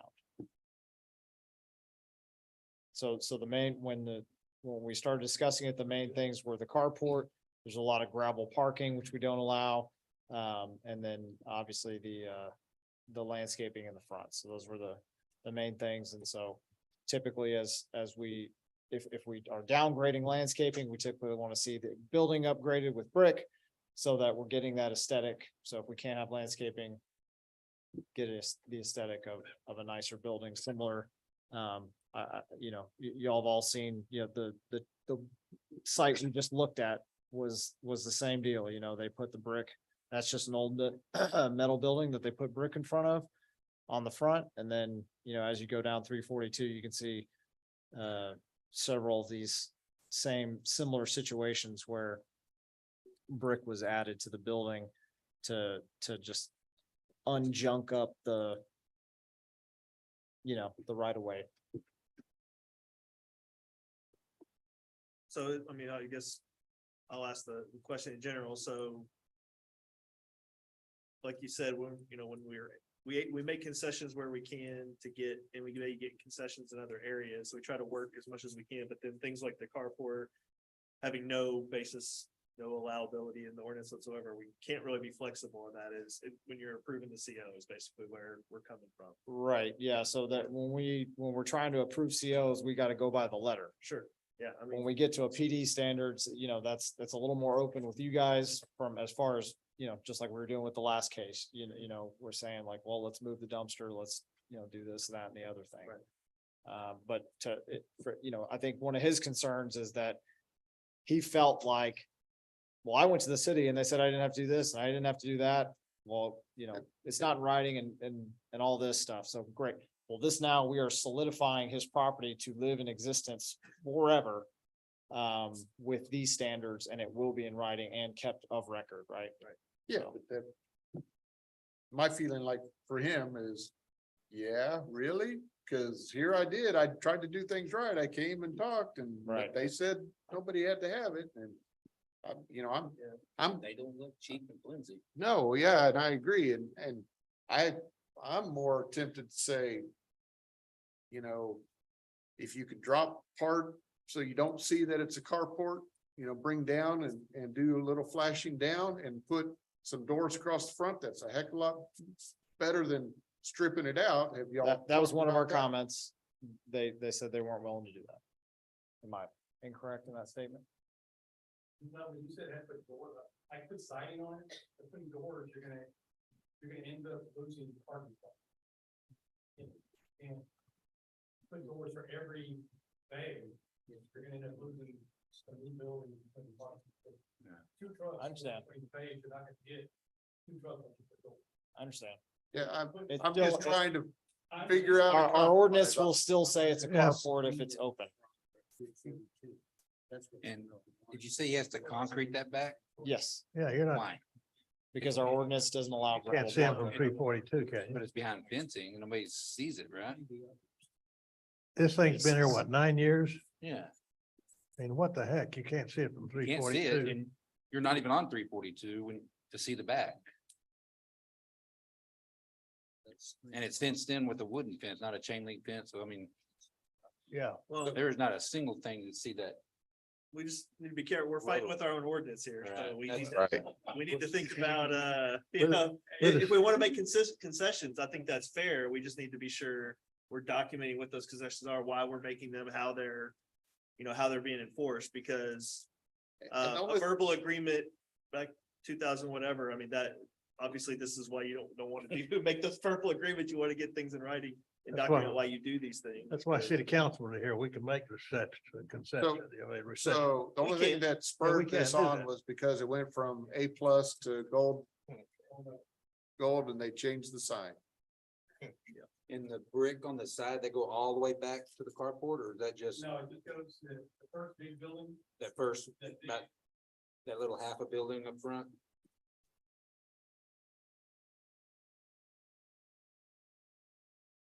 All right, right there. So that's the back. All right. I think we ought to let him Yeah, keep the well, carports. well, what I would say is have you talked about extending that fence up 2 feet so you can't see that it's a carport? I mean, that'd be a heck of a lot cheaper than you tearing them down and you losing that. Or putting siding on the, siding going Or down. whatever that height is, I don't know, I'm just suggesting something. Like signing the side, free side. That's fine. Not even three, right? Ben, does the city have a definition or standard for a non-conforming structure? Yes. I don't know where it is off the top of my head. Okay, but I'm assuming it's something on the lines of if it was done at some point and ordinance change, or we don't have a record of it, it becomes a non-conforming structure as long as they don't tear it down. I mean, with Google Maps, it's pretty easy to find, you know, there's no time limit set by, you know, it's not. The non-conforming structures are, it's not, there's no time frame set. It's not Mhm. like, well, if we don't have a permit in 10 years, then it's Okay. non-conforming. Okay, It doesn't say anything like that. okay. So it's.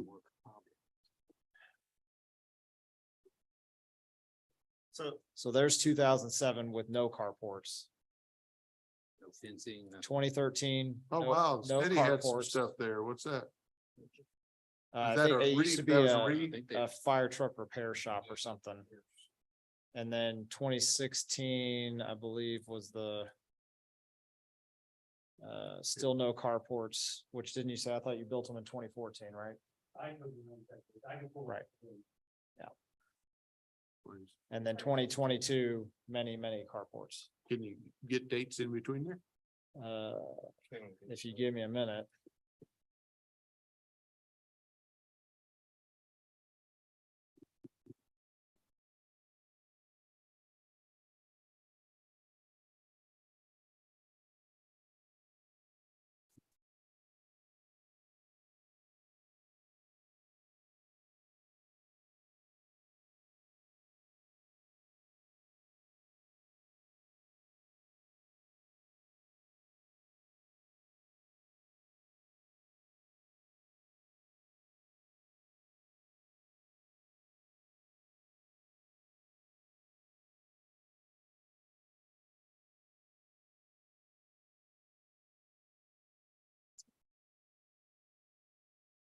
First one was built in 2018, which is after the carport ordinance was done in 2017.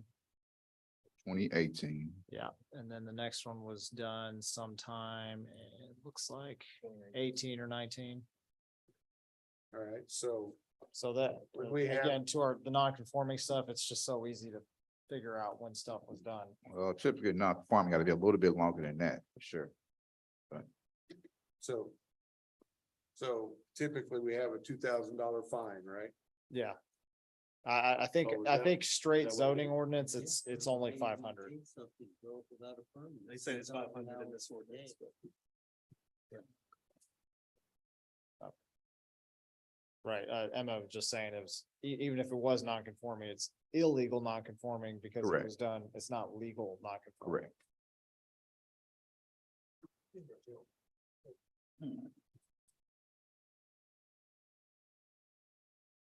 Yeah, that's the problem. All right, so Right, so staff's recommendation is what? is to remove the carports, concrete over all the gravel and brick the front of the building in lieu of not be able to meet the landscaping and provide as much landscaping as possible along the frontage. So even built in with that, there's some compromises that we're making on the existing ordinance for landscaping. Right, so. Correct. Correct. Property. There is no, it's like that other problem, there's no means of making. What you guys have, the ordinance, has a copy for that. Yeah, I understand. That's why they're willing to say the landscaping we can do without, because we can't meet the landscaping requirement and still be a functional property, right?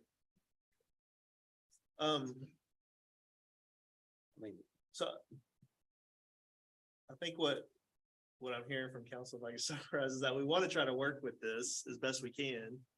I mean, is it worth approving it today? So at least there's something done, and then continue to work on, see if there's some compromise that can be made on some of these items. I mean, So can a temporary CO be issued? They're already operating without a CO. Yeah. Just been not. that's what I figured. Yeah. So they're operating without a CO. They built structures without permits We had a CO. I had a CO, 10 years ago. excuse me, I sold the business. I-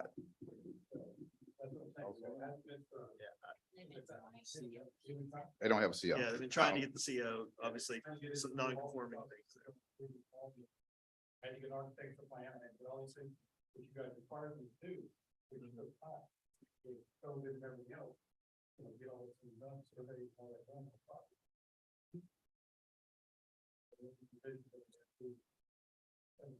Well, this is why we get paid the big bucks to make some hard decisions and, you know, I don't know the best thing and I hate because it's not inexpensive and it's not. There's not a cheap fix to it. But it's gonna cost this landowner a lot of money. And I don't know the solution to that.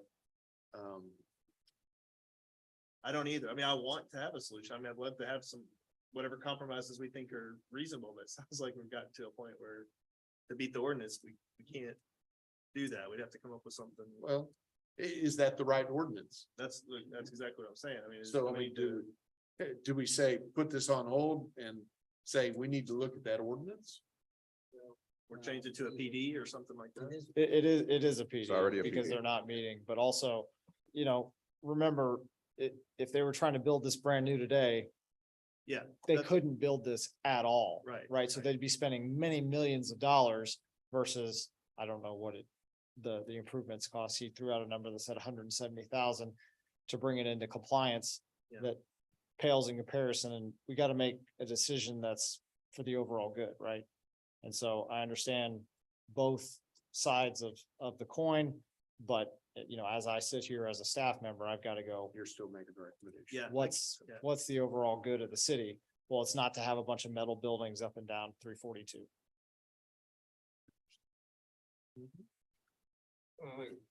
Councilman Franklin, what you were getting at, if those carports had been done 15 years ago, prior to the ordinance being established Absolutely. where you couldn't have carports. Absolutely. Then you look at it as a legal non-conforming. use. Correct.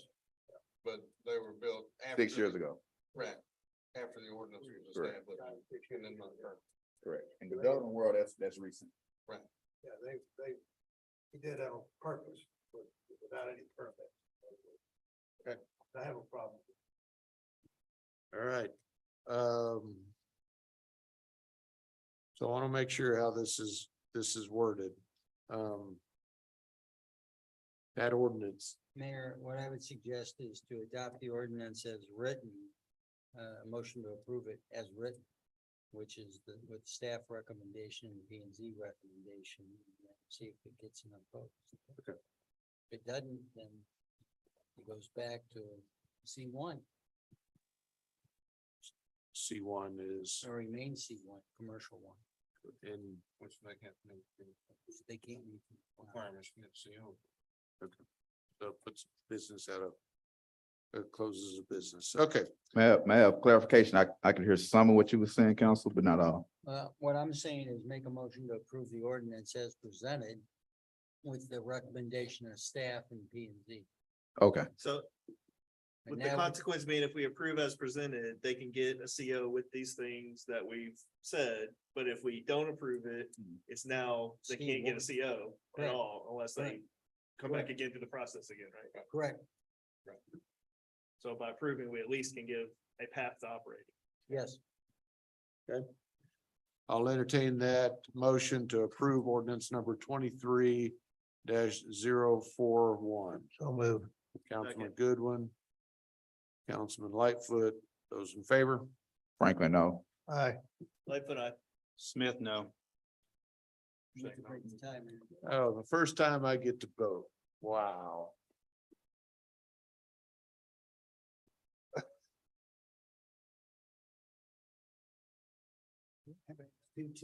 know, so what do we do? Who gets the vote break? I know, I understand that, but I want to leave it like it is. No concrete, no, so that we need to know, right? Yes, leave this. But if you. But, but that puts the business out of. They can't be in that building. There's not a vote we can give today that will allow them to start operating with. With everything, because I don't mind the gravel and I like the carport. I vote yes, so that passes 3-2.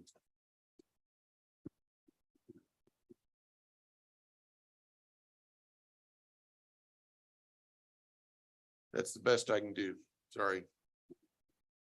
And we clarify So- Your plans that you asked for the presented are for. Yes, sir. Okay. Item 26, conduct a public hearing, consider approval of ordinance number 23-042, the city of Red Oak, Texas, amending the comprehensive zoning and map of the city of Red Oak as heretofore amended by granting a change in zoning from Plan Development 28 PD 28 to the Plan Development 28 revised PD 28 revised for the development of a senior-only multifamily use on the property described as Lot 2B, Pleasant Ridge Retirement Community, Ellis County Property Identification Number 230930, City of Red Oak, Ellis County, Texas, as provided in Exhibit A attached here to and incorporated herein, providing a conceptual plan, elevation plan and planned development standards attached here to as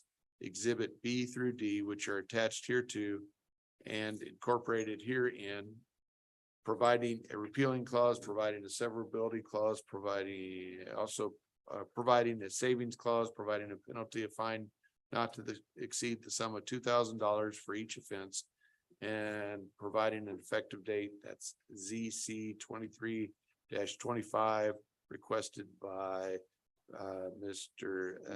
Talbot and Dr. Emma. Mayor and Council, the applicant is requesting to get a conceptual plan approved for 55+ multifamily rental development. It will be a minimum of 2,000 square feet in size, and there'll be 2 stories. The site will be gated, and there will be 1 access point via Sierra Grande. They are proposing a treed walkway as an amenity, and they'll have parking and mailbox center where my cursor is, and a dumpster on site.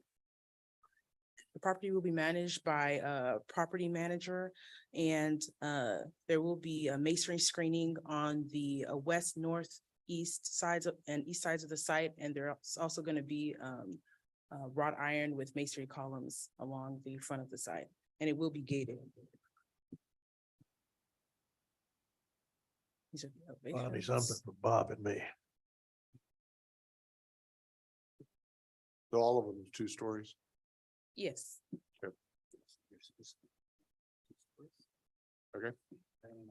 And the building material will be limestone, brick, stucco, and hardy siding. And if this is approved, they're still going to have to come back for official site plan, landscape plan, and elevation plan to get approved. And they will Where's be that rental. exactly? Can you give Behind us? Ace sure. Hardware. Where? Behind Ace Okay. Hardware. Okay. And it's directly adjacent to a senior development here. Okay, good. That's where. These together, same people? No, they're not. So. Wait, sorry, so you're saying to the west of where the property is Yes. already an age restricted Yes, development area? correct. I thought that's what that was. The existing apartments are not. Single family. Right. Person home. These ones, yeah, I don't think they are. It's only to the homes to the west. Right. Yeah. And Can you explain what the existing zoning is for the vacant lot? So there wasn't much information on it, but it did call for 1,400 square foot units. It was kind of vague. So they're coming in to keep the age restriction going on, but develop it to the point where they're still profitable. They did put in some elevations there with proposed elevators. They're proposing either no elevators in individual units, half of them elevators or all of them elevators in the individual units. And the applicants can give more information on that. So they proposed three options, is that what you're? Yes, saying? yes. Propose three options for what? Okay. Elevators, either none have them, some have them, or all have them? Is that- Yes. Okay. Up to the buyer. Up to them. Yeah, Up to to them. them. at their And then they're development. bringing it to you, yes. Yeah, yeah. I got you. Yes. Okay. Okay. Um, So just real quick, so our ordinance, typically when we do PDs. Typically when we do PDs, we're doing a development plan, so there's two elements of our zoning. There's a concept plan. Or there's a development plan. The development plan is the super detailed plan. That's exactly what they're gonna do, and a concept plan has a little more maneuverability. So like Emma said, it'll come back if it's approved. It still has to come back for the final development plan approval. Thank you for reminding us of that. So this is just- but how much different can that be? If they get into some of their engineering and say their pond moves or their pond's bigger than they thought, they may lose a lot, may lose a unit or whatever. So it could change.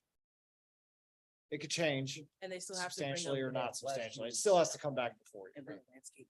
And yeah, so included in here, everything's conceptual. And then they'll start laying it out more. They wanted to get this approval before they moved on to the real detailed plans. Yeah. So, Or they show the actual elevations as opposed to just generic.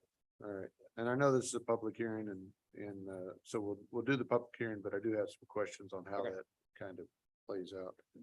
And we do have people that are here to speak on this. You want to? And I will open this public hearing at 9:17. And Ms. Lynch, you'll come up and state your name and your address and. Items 1 through 15 went so fast. I know. I tried to end the meeting early, so. Anyway, Try to be quick. My name is Pam Lynch. My husband and I own a home at 109 Royal Crest Court, Are you a senior? which that's kind of personal, Mr. Mayor. She lives there, she better be. I am. Royal Crest Court is the street that backs up against the proposed property. I looked at this package last week before we got the little postcard in the mail, which said straight up, we're putting in a condominium complex. Talked to a few of the neighbors who talked to a few representatives of the city, and they said, oh, it's gonna be this wonderful condominium complex. Got an email from the city, a response, first bullet item was, it's gonna be a condominium complex. To me, it's different. I questioned P and Z, said, says condos, but is that just gonna be on the sign? Are they gonna be owned, like built and then sold? Condo to me implies pride of ownership. We have an association. Every unit has an equal vote. And to my understanding, no, it's being zoned apartments. It will be one owner. It'll be owned and operated by a single entity for rentals only. So disingenuous question mark, maybe. I started thinking maybe this isn't all, I better look deeper. It also said that they were proposing to have an HOA. I live in an HOA. Again, every property represented by an equal vote. If you have one owner of a property, I'd kind of like to know who, does that make an association? Who has the dues? Who pays the votes? Again, making me think that we're trying to present something differently than it really is. There's one guy that's gonna own it. The whole building's gonna be rentals. That's it. Who was it? Where's the association? Where's the owner's say? Now, why is that important? It is important because as an HOA, and maybe you guys can, if there's a law that I don't know about, the 55 and over designation is in our charter. It's in our declaration. So as our 27 houses, and let me point out also, the north of Sierra Grande, that is 27 houses. The townhomes to the south of Sierra Grande, also a separate HOA, also age restricted. And if you go a little bit further, Sunglow Loop is their own HOA, also age restricted. So there are 3 current properties right down that street that are all age restricted. What makes them age restricted? To my knowledge, it's the charter of the HOA that says, this is our age. This is how the minimum age of the person who lives in that house. This is how many months your grandchildren can come stay in the summer without living there full time. Those things are voted on. In order to change, we have to have a majority of 27 owners, and that keeps us an age restricted property. Not sure if there's a zoning or a law or something that has come into effect that I don't know about. And if there is, I'd surely like to know it. But there is a property in Waxahachie that for years and years and years was an age restricted apartment. They're not now. You know why? Because the business plan changed. They just changed it. And so now people who rented there, I guess they have their opportunity to move if they want to. But now they've got children and, you know, everything else wasn't in their plan. I look at the proposed details of this plan. It's multi-level, possibly without elevators. I don't know. It's for seniors over 55. We might give them elevators on a 2-story building. Maybe we'll give everybody an elevator, maybe only half. Questionable. I think it's a bad plan. 2,000 square feet, 3 bedrooms in each unit with a game room. By the time you're a senior, you may have a bunch of kids still living with you. I don't know, but I don't know if you're filling up that much space. If I took the same rental price per square foot, I'm not saying I did this right, it was just a stab in the dark, as the new Emerson apartments, these things are going to run $3,500 to $4,000 a month. So you see, these are the residents of Pleasant Ridge currently. The P&Z, we talked about current senior options and people throughout Arabella and Red Oak Nursing Home. Let me assure you, each one of these people lives in their own single family home. They are an active part of this community. And they're amazing. They're not ready for the nursing home. They're not ready for Arabella. They need to have a different option. Some of these people bought their home 23 years ago when that was built. The charter was there. They chose that. Some of these people bought their home 2 years ago. They chose that. When I say that, everything in that area is 2 bedrooms. We don't encourage your kids to come move in with you. And so it encourages seniors. They're only suitable for seniors, right? A young family's probably not going to choose there. So it's an easy choice.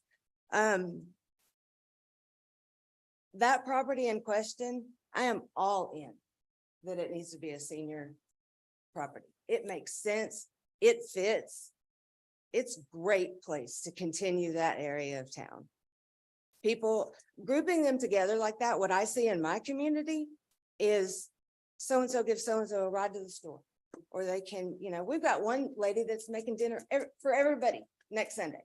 It's a pretty short, close-knit thing.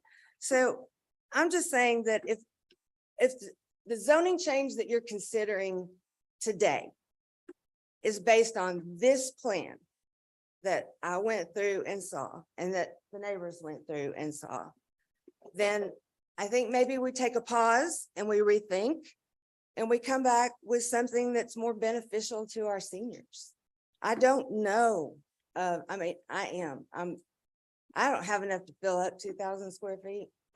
And if I've got $4,000 a month to spend on my housing, I'm probably not living there.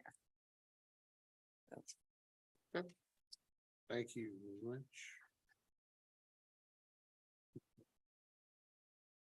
Ms. Alfred.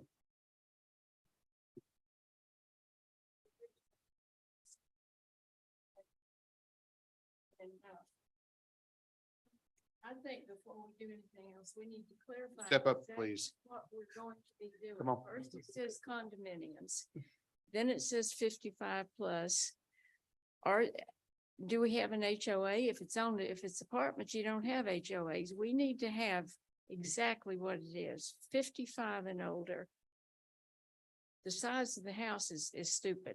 Every one of these people back here have downsized because when they became widows or whatever, or older, they didn't want to have that big house to clean the heat, take care of. So it's really stupid to get whoever put that together. I'm sorry, I feel that way.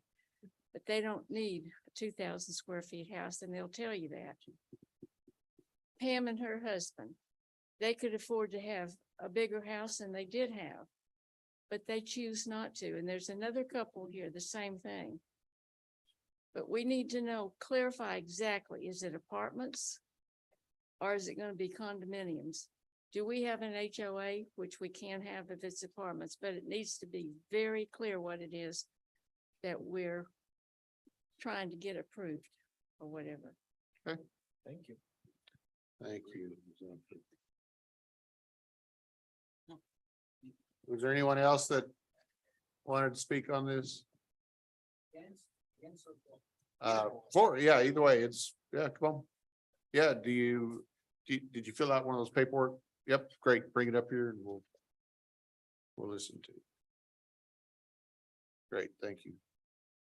Just state your name and your address. Good evening, Rob Van Spelm, 1009 South Rock Street, Georgetown, Texas. Communicating on behalf of the development team.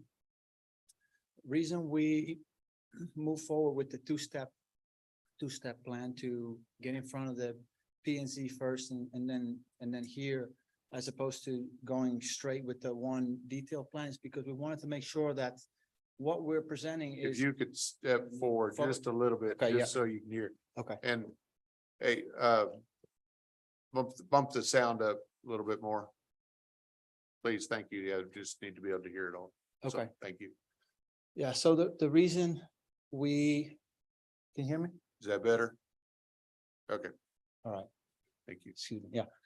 So the reason why we did the two-step plan is because before we incur more cost, drainage and all the details, we want to make sure we're going in the right direction. When we started this plan, we did not have a specific, we're going to do this only and try to force our way through the meetings, in disregard of the neighbors and in disregard of the cities and citizens' best interest.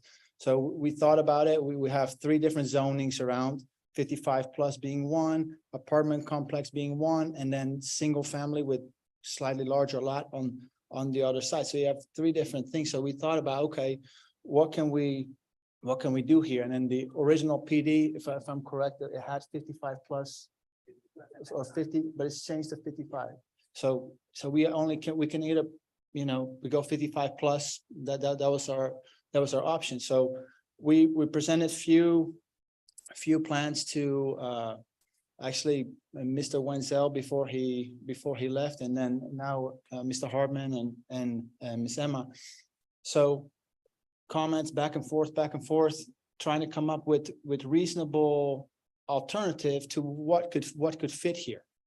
So we came up with this and we added the elevator option, not for us, but for you to determine what do you think?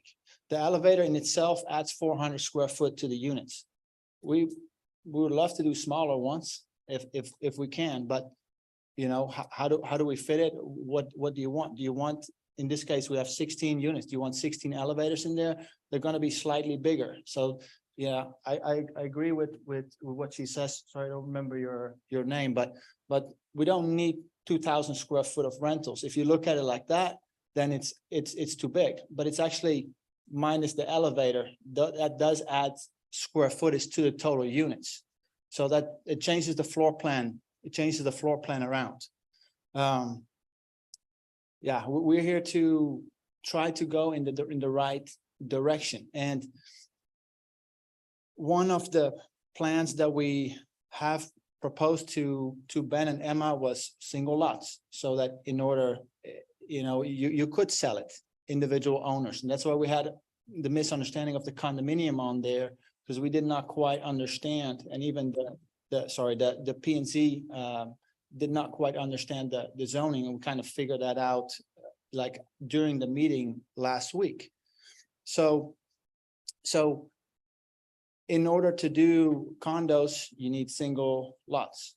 Well, if you do single lots, the city is now responsible for the streets at the city's cost. So from what I understood last week, it came out like we rather do one lot, which makes them rentals, one owner, than single lots, which makes them sellable, individual owners. But the city bears that cost, which Ben threw a number out, just a guess, but let's say $5 million, that's on the city's shoulders as opposed to on the developer. So you can see our predicament, why we're doing it this way, and trying to get clarity as to what does everybody want, what can we agree on, so that when we go into the details, spend more money on engineering, drainage, all the details, let us go into the right direction. Yeah, and we're definitely here for, to hear everybody's opinion and make sure that it gets developed for everybody's benefit. Thank you, sir. Okay, so the time, Clarify some of that. sure, please. Oh, you want to do, yeah, let's close it and then you can kind of talk. So that's 9:31, entertain motion to close. So moved. That's Lightfoot, Smith. Those in favor of closing? Aye. Lightfoot, aye. Smith, aye. All right, that closes at 4-0. Okay, sir, go ahead.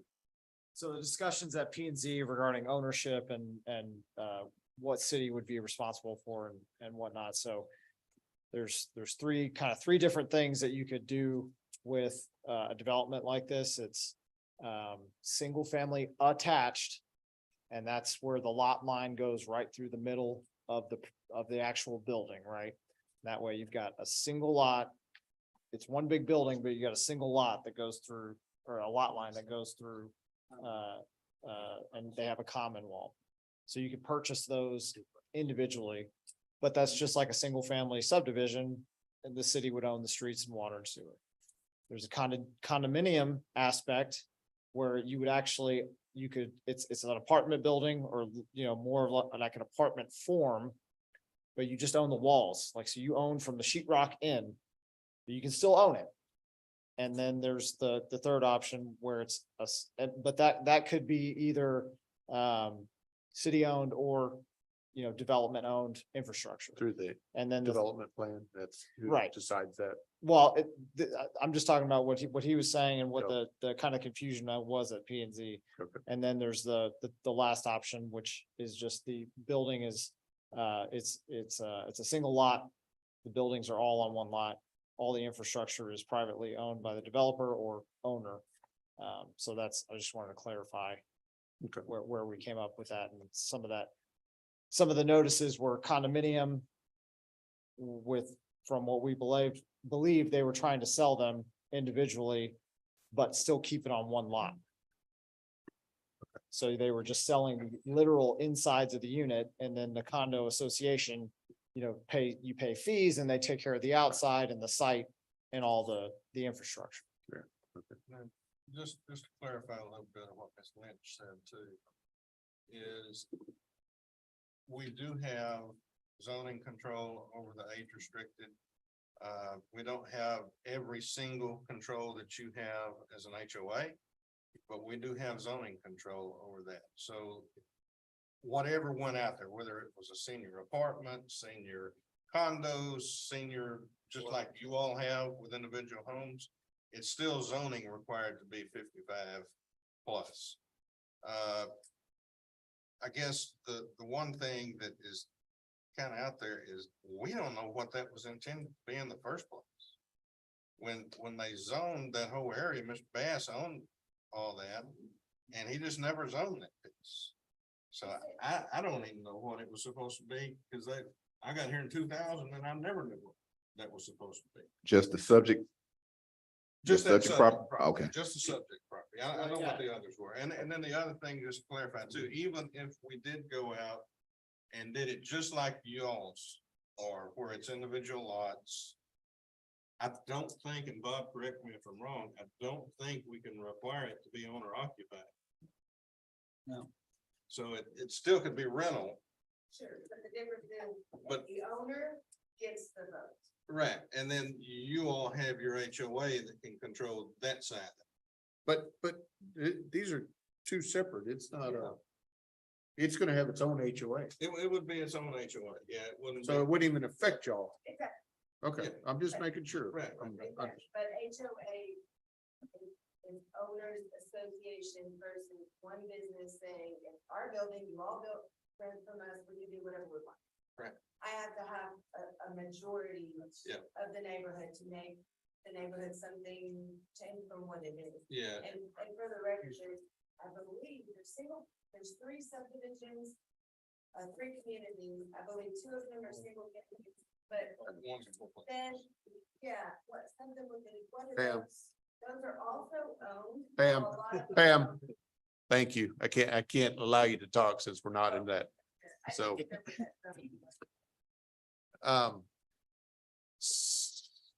so I mean, it's its own entity. It's not even tied into the one across the street or the one that they live in or the apartment complex, correct? Right, it'll share this street here that goes kind of on the side of the apartment complex is a public road, so it'll, And The that's where access will they be through there. access it through? correct. Oh, that's And okay. it'll be gated. Streets are private, water sewer private. Just like Royal Crest is private, Yes, yeah, And because it's gated. garden. correct. Okay, everything behind the gate. Okay. And it's less dense than both Royal Crest and Enchanted. What they're proposing is, about 5 3/4 dwelling units per acre, and then Royal Crest is 7.1 units per acre, and, what's this other street? Enchanted is, 6.3 units per acre, so it's less dense. It has more amenities. So. I may be missing something. I was just gonna say, There's I think I'm three- missing something. There's 3 potential things and you're asking us to vote on something that has 3 potential options. I- I would ask, think- can you clarify the concept that we're voting on? The concept, Yeah. it's the concept plan, which is this layout that is a single lot with a townhome style layout. So the homes all front onto what's called a muse or a common area with a sidewalk, landscaping. There's a trail that goes around the length of the property. There's guest parking. There's 2 garage spaces per unit. The Enclosed or carports? they're garages. Yeah, they're Enclosed. attached enclosed garages. Okay. Yeah. Well, they got No, yeah. carports and the one across the street have carports. Right. So, I mean, that's why I'm so mad about that one earlier. Anyway, Well, that's yeah, another discussion. but yeah, I get it. So what they're asking it from your direction is that, one, are you okay with the site layout? Right, and a concept plan? In terms of concept plan, the form of the buildings being a townhome style, 2-story, with garages. And then 3, do you want to make them provide elevators? Since it's it makes sense. Kind of if you're a 55 and up. Why would you want stairs if you're buying or gonna live in this property? But, maybe it's not a big deal for it. And that's kind of to me, it's their problem to solve, right? If Right, if well, they okay, put in stairs, That's the but statement that I was waiting for you to get, I mean, we can't plan their right, business. yeah, you know, our, we can't we, do we that. stop at the right? front door, Okay. right? We Yeah, stop at the exactly. front door. Okay. I But I just want to be think- sure that I'm clear that. I think it's- her concern is that what she's saying is that, well, it's a single entity, so they can just decide to not be 55 and up anymore. But We can zone for, that though. for Bob, yeah. Yeah, the- we can the zone that zoning, yeah, fifty-five, we can zone the age restrictions, we've done Right. that in other areas. Yeah. This area in general is age restricted, just Right. not this piece yet, is that right? No, it is already, Okay. yeah. So they'd have to ask us to change that basically, Correct. so it's already zoned age Correct. restricted, so it's just Yeah. a matter of. Are they putting together a plan that sounds reasonable? And Right. I think that if they're giving us 6 options, I don't know how we would pick today what 6 options we'd be okay with. So I So don't. there's no, I guess the option is Yeah, what okay. is presented. That's what I'm about to There's- say, there's- so- yeah, There's not a lot of options here. The only thing that was really kind of up in the air is elevators or no elevators or whatever, but to me, that's more of a, That's not our. are you putting in a product that is gonna meet your 55 and up? Right. Like, market are you gonna be able to sell demographic? this to someone 55 and up Right. if you put an elevator in? I don't know. if Right, we can because tell we're not them gonna that. change it. Yeah. We're not gonna change the 55 and up component. Are you Right. gonna put in Okay, a That's- product that you can? that makes me feel rent better or about what sell it or is. whatever? Yeah, So everyone knows, we haven't had these details yet either, so that's what we're looking at today to try to decide, and it sounds Right. like from the property owner, they're open to a lot of different options, but I don't think we can give you those options today. Yeah, I don't think that's something. we're Our gonna job do. at council is not to determine, what you build apartments or non-apartments or condos, or bring us a plan. That's what we decide. And I think what's that gonna they're be saying here. that the Yeah. plan is the single owner rental townhome style, Yeah, right? but That's the yeah. plan that they brought to us today for this. Is that what Okay. they're building or? The We elevators, don't, we it don't sounds like decide that's whether they're something- elevators or no elevators. right. Okay. So they have a No, common it- firewall in between? No, We don't know. Not in the, it'll have a It's- 1 hour wall as it's it's open. required by the building code. Okay. There's always It's open. separation requirements between units. But if they're more stringent, if there's a joint. yeah, I'm sorry, a property line going through the wall, because then you have to protect it as if this place is on fire. You can't destroy somebody else's property, whereas when they're all connected and it's a single lot, you still have to provide a firewall for safety. And that, but it's less about destroying someone else's property and more about just letting the homeowners get out. And Willie, you probably You're right. have a better. It's 1 hour explanation Than I do. per unit, Yeah, yeah. so per unit. This, I mean, the So only we're thing. voting on this plan we have in front of us, I don't There- know, there any plan. I isn't, don't know what kind of and- plan we got in front of us. In my estimation, there's not a the one plan. that's on the screen, right?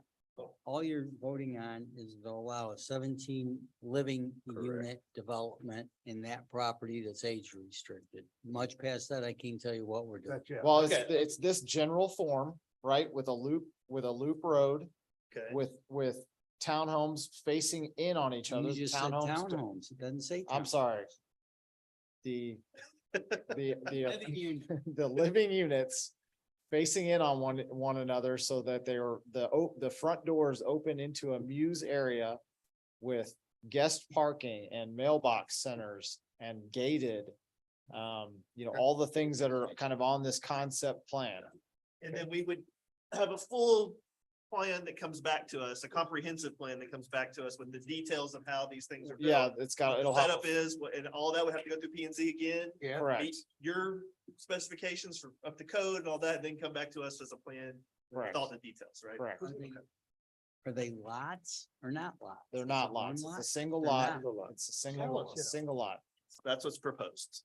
Okay, That's what he's proposing. All right. proposing a single lot with roughly 17 units. Yes. You have no However other they're product configured. in this city that I'm aware of that has one lot with 17 Right. living units on it. That's, Your own ordinance says you'll have a single for residential. We have single zoning. lots. It says We have single one lots with 400 units. Primary dwelling. What you're doing is you're approving a senior restricted multifamily complex. There you go. that's In- what it With sounds like. 17 units, Yes, single Yeah. and double. But they have to be it's just a stored. style of apartments. Looks more like a townhome than a big apartment, But it is a park, right? but it is. Cause it's multifamily with one owner, right? Yeah. Multifamily. It's 55 years. But it is 55-year-old restricted. In other words, you can't have a gentleman's club or something like that. 55. Well, if you got a hold of it, it would, but- So, All right. okay, so with that stated, thank you, Todd, then I would say, just to give my opinion out there, I don't think that we should, I'm not gonna support a concept of multifamily. Of a multifamily development in that spot right there. I don't think that multifamily makes sense right there. So if that's what I would have to approve on this one, I'll have to say no to this concept. That's summarizing it based on now that we've gotten through all the, what we're actually have in front of us here. That's where I'm landing about that. That's where I'm landing. I love the age restriction and sounds like we're already there. Want to keep it. Just multifamily doesn't sound like the way to go. So it's- What do you? That'd be my preference, but I mean, I'm open to other concepts that might be out there. So you would Different encourage on the each side. developer to replat the subject property into individual lots? That'd be one option I think would be better. Yeah. So you're against old folks home. No, nope. I'm against a multifamily development right in that spot right there. What do you mean by multifamily? Apartment complex. I mean, 55-year-old people can't rent apartment houses there. I'm not saying that. I'm saying I don't Well, think that's a what- that's what we're development, I talking don't think a development for multifamily. No, goes we're that voting, spot right we're voting on that Huh? style of apartments. So you've got a Yeah. part, We want the 55 and older. Apartments there is what they're saying. They don't want apartments. They don't want apartments there. They don't want that style of Yeah. apartments. So a development that matches more with what's around Yeah. it sounds fantastic. But maybe some other concept that's more similar to that sounds fantastic, but the multifamily piece. You right don't there. want apartment, right? Right. Okay. And All right, Mr. now that we've Mayor, talked this, He wants yes, them all- I just would like to know, what was the ask of the neighbors? Would we ask of the neighbors? No, what was Oh, the ask? What are they Oh, asking? Yeah, what was the ask? From our conversations, correct me if I'm wrong, that it was a lot of concern with the rental aspect. that Okay. it Would be for rent. No. Well, rental with one owner. With a single owner. I think what I'm understanding is we can't control whether the properties are rented or not. But if they're individual properties, then as a HOA would come into play or whatever it is with a rental fees. Then each one of those individual properties would have a vote. Now, you also can't say that each buy one of them those things is on its own private lot, but they still own every private lot. Correct. Yeah. You know, that's still a possibility. Right. they want owner occupied subject to rental. So I could own it. And I wanted to rent it to my parents, I could do that. Or Right. to Willie's parents, I could do that, but I still have the owner that's responsible for the house. Instead of one owner mismanaging all the units. Right. Okay, It's their Does ass. that help you? yes, that it more? does. all right. Okay. So I'll entertain a motion to approve ordinance number 23-042. So moved. Okay, so that's Lightfoot, Second. that's Goodwin. Now we're voting on this. We're I'll- voting on apartments on this one lot with 17 living, Those in favor of that, 55 or older. 55 and older is already there though, right? Yeah. No matter what happens, it's already there. Yeah. Yes. So if you, so, We're voting on apartment style or not. Apartments. 17 years 17 years. as apartment. those in favor? You want clarification, sir?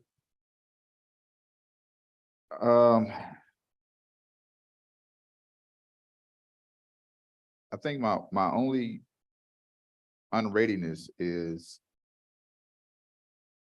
an issue of if one person controls the HOA vote versus 16 different people. And my concern is, as council, and I guess it's for you, council, is this something that we can dictate? Is it one person owning the HOA versus 16? No, because you got one owner that owns the lot. Is right. We can only vote on what we got. I don't want you to do planning during the middle of the meeting. So Mhm. if you don't like this, vote against it, bring something back that is acceptable to you and the neighbors. Okay, So my vote would be as is what's in front of me, Franklin, yes. Yes. Lightfoot, no. Smith, no. Thank Break you. a tie again today.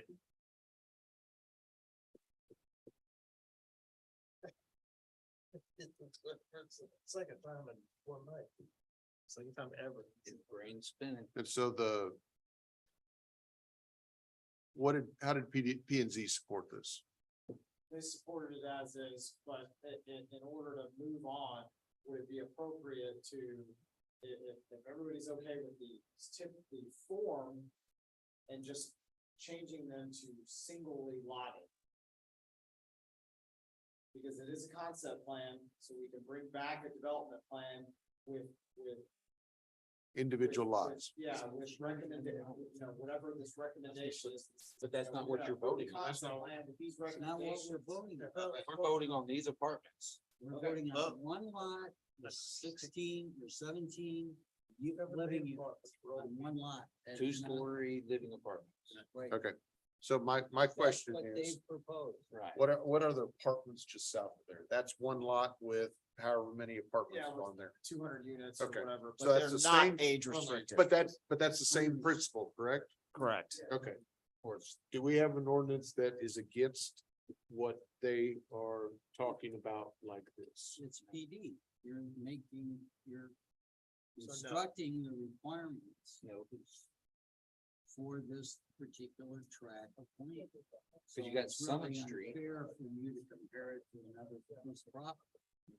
Again, Cause you got Summit Street up there, there's duplexes, but the individual homes, most all of them. Yeah, So we're not, that's not it, but we're voting on apartments.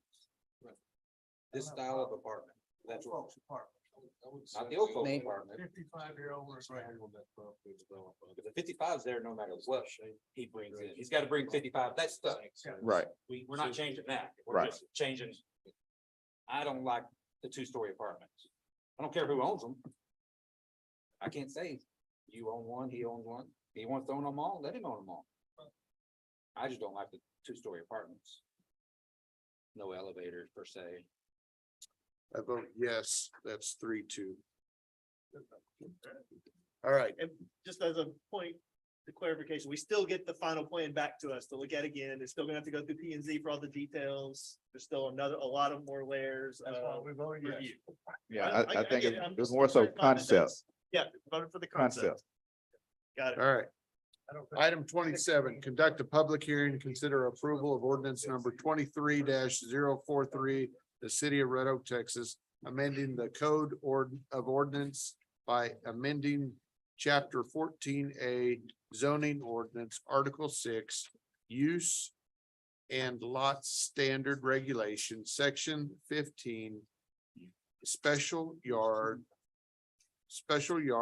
height and railroad access requirements, subsection 6.15.3 and additional rear yard requirements and 6.15.4 additional side yard requirements by amending chapter 14A zoning ordinance, article 7, supplemental use regulations, section 2, accessory buildings and uses, subsection 7.2.3, large accessory buildings to change it to subsection 7.23, accessory buildings, and amend said subsection, providing a repealing clause, providing a savings clause, providing an effective date. ZC 26-27 requested by city staff, Dr. Emma. Mayor and council, staff is recommending some changes to our zoning ordinances that affects accessory building structures in residential zoning districts. Generally, the changes would allow for more flexibility when property owners come in to apply for accessory building structures. And they would allow for taller accessory structures and an increased number of accessory structures on larger lots.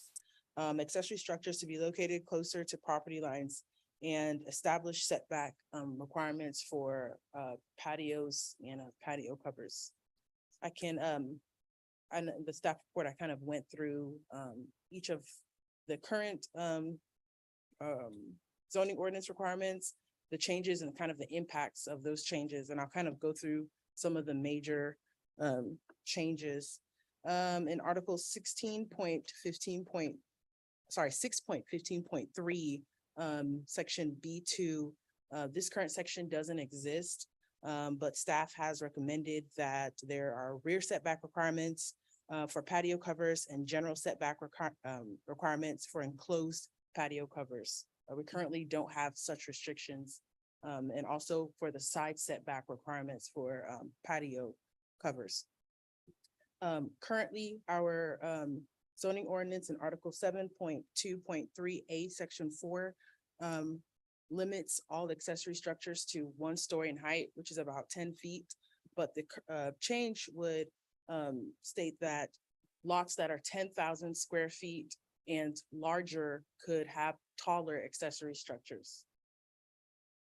Another major change is that in Article 7.2.3, Section B, we currently have a limitation on the number of accessory structures on residential lots. Currently, they're allowed a maximum of 3, but the change would increase that number of accessory structures to 5 for lots that are greater than 10,000 square feet. So P and Z recommended approval of the changes. And if you have any questions about any of the other changes, those changes, just staff know. It's also, the reason we kind of started doing all this is we were having a lot of issues with people just putting up accessory buildings or doing really nice patio covers and then us coming out there and going, hey, you didn't get a permit for this really awesome patio cover. And they say, okay, great, well, we'll submit a permit and we work with them. We'll do the inspections after the fact, which is not great, but at least it's something. And we go out there and it's over the building line.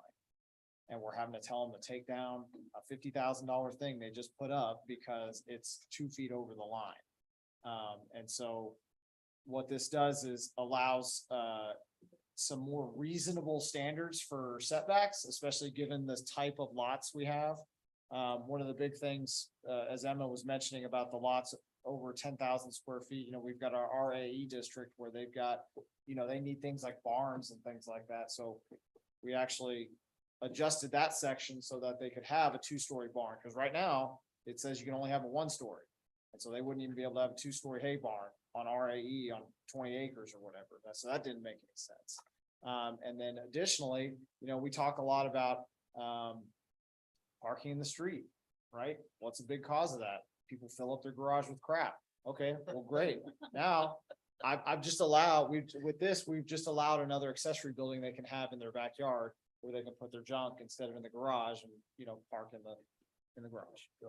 Which I'm not gonna say that's gonna happen, but it's a component that we're, one of the things we're trying to solve just after hearing a lot of the complaints and, the stuff with the fire trucks not being able to get around the curbs because everybody's parked on the street and all this stuff. So all that kind of went into consideration when we were trying to figure out the best way to do these standards. So these changes are all designed to give you better tools to help citizens build things or to help give access issues. I mean, these are all specific purposes to give you more flexibility, not to restrict further. More flexibility and getting, frankly, improvements that improve property values. Especially with the patio covers, because I mean, those are really good improvements to homes that we would like to see. But we're stuck telling people because they're, especially the biggest problem is the lots that have the alleys. Okay, so they're pretty close to the alleys, and then so right now we've got alley setbacks plus the building setbacks, and most of those buildings are right on the build line. And so you can't do anything back there, and then you can't. It's just tough. It's tough for people who want nice outdoor spaces. Sure. All right, this too is a public hearing and it's at 9:58. Was there anyone here that wishes to speak on this?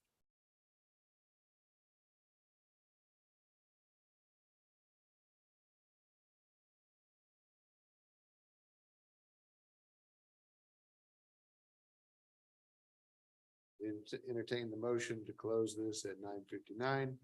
Second. That passes. Let's see, I don't know who said first. I got the second, which, okay, Goodwin and Franklin, those in favor. Franklin, aye. Aye. Lightfoot, aye. Smith, I. That's 4-0. All right, any other questions, council, that you need information on this ordinance? Yes, the section where you was talking about encroaching to the setback ban, may I see that? The verbiage? I'm sorry, which section? You mentioned about encroachment. Being able to go into the setback. Oh, no, so right now, like, for example, if you attach your patio cover, it has to meet the same setback as your house. Correct. And so a lot of the homes will have a 20-foot rear yard. Well, the home will be built on the 20-foot rear yard line. And so they couldn't do a patio cover because they have to meet the same setback as the home. Correct. And so they can't do it. Additionally, Did you want to see what it's the third item on the chart? If you're looking at it, it's. Oh, I'm sorry, 6 B1C. So this is basically treating a patio. I'm just reading, I don't accessory remember that. structure as opposed to the main structure. well, yeah, and even, because right now, even if if you do a shed, if it's closer than 15 feet, you still, to the house, you have to meet the same setback as the house. So that doesn't make any sense, right? So allowing those to be, 5 feet from the rear property line. That would be If you, like a shed, yeah, but that would be the max. yes, or I'm sorry, the minimum. The minimum excuse me, would be Yeah, 5 minimum. feet Yes, to the rear. What Right. about the side? 5 as well. 5 and 5. Okay. Yeah. There were several different items, like if it was backed up to an alley or, depending on the height, things like that. So they're more uniform and more flexible, more standard. And I think that's still, very, very modest. In some other codes, you can go up to 0 Right. on your side and 3 in your rear. So I think Right. 5 and 5 is fair. Yeah.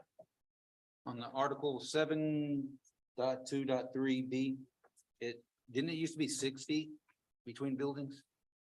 No, it was 10. It Always 10. was 10. Yeah.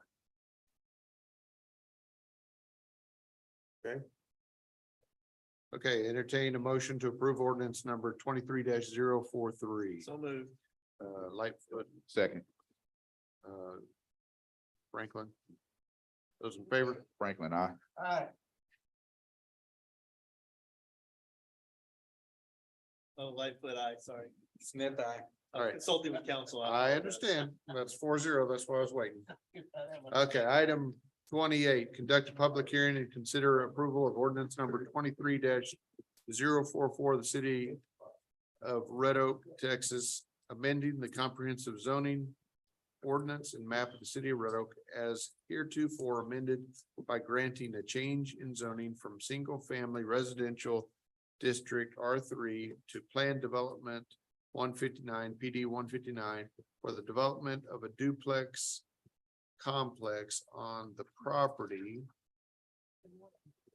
described as a tract of land out of the R Bell Survey Abstract number 60, located at 211 Methodist Street, Red Oak, Ellis County, Texas, which is attached here to as Exhibit A, providing the site plan, elevation plan, plan development standards, and historic photos attached here to as exhibits B through E, providing the severability clause, providing a penalty for violations thereof, providing a savings clause, providing for publication of official notice, official newspaper, and providing an effective date. Requested by Gene Bond, Dr. Emily. Mayor and council, the applicant is requesting to convert the existing church building into a duplex unit. They're requesting and also desiring to restore the home to its original architectural state, which is a folk Victorian style. So they'll be adding decorative trimming around the gables, around the front entry of the home, the doors, windows on every facade. As you saw in the pictures, they currently don't have windows. Back in the 70s, they did have windows on there, but they were boarded up or removed.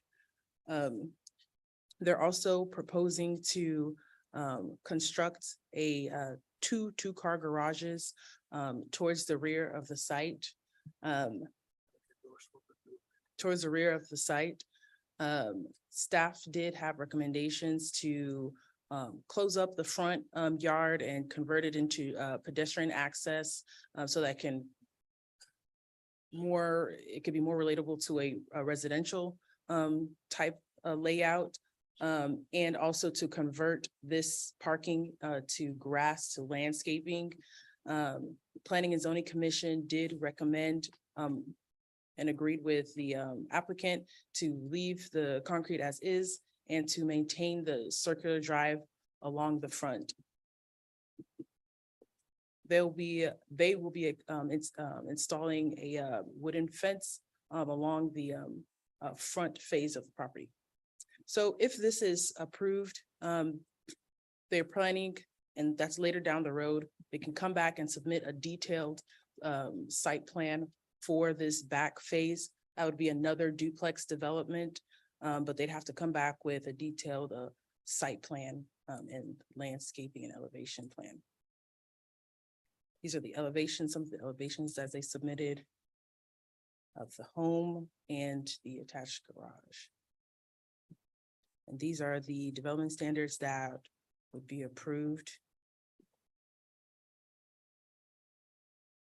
So just the facades of the existing structure. And these are just examples of folk Victorian architectural styles.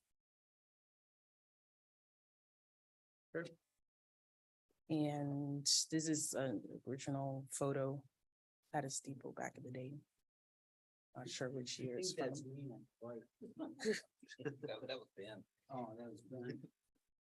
And this is the photo from 1975, the windows.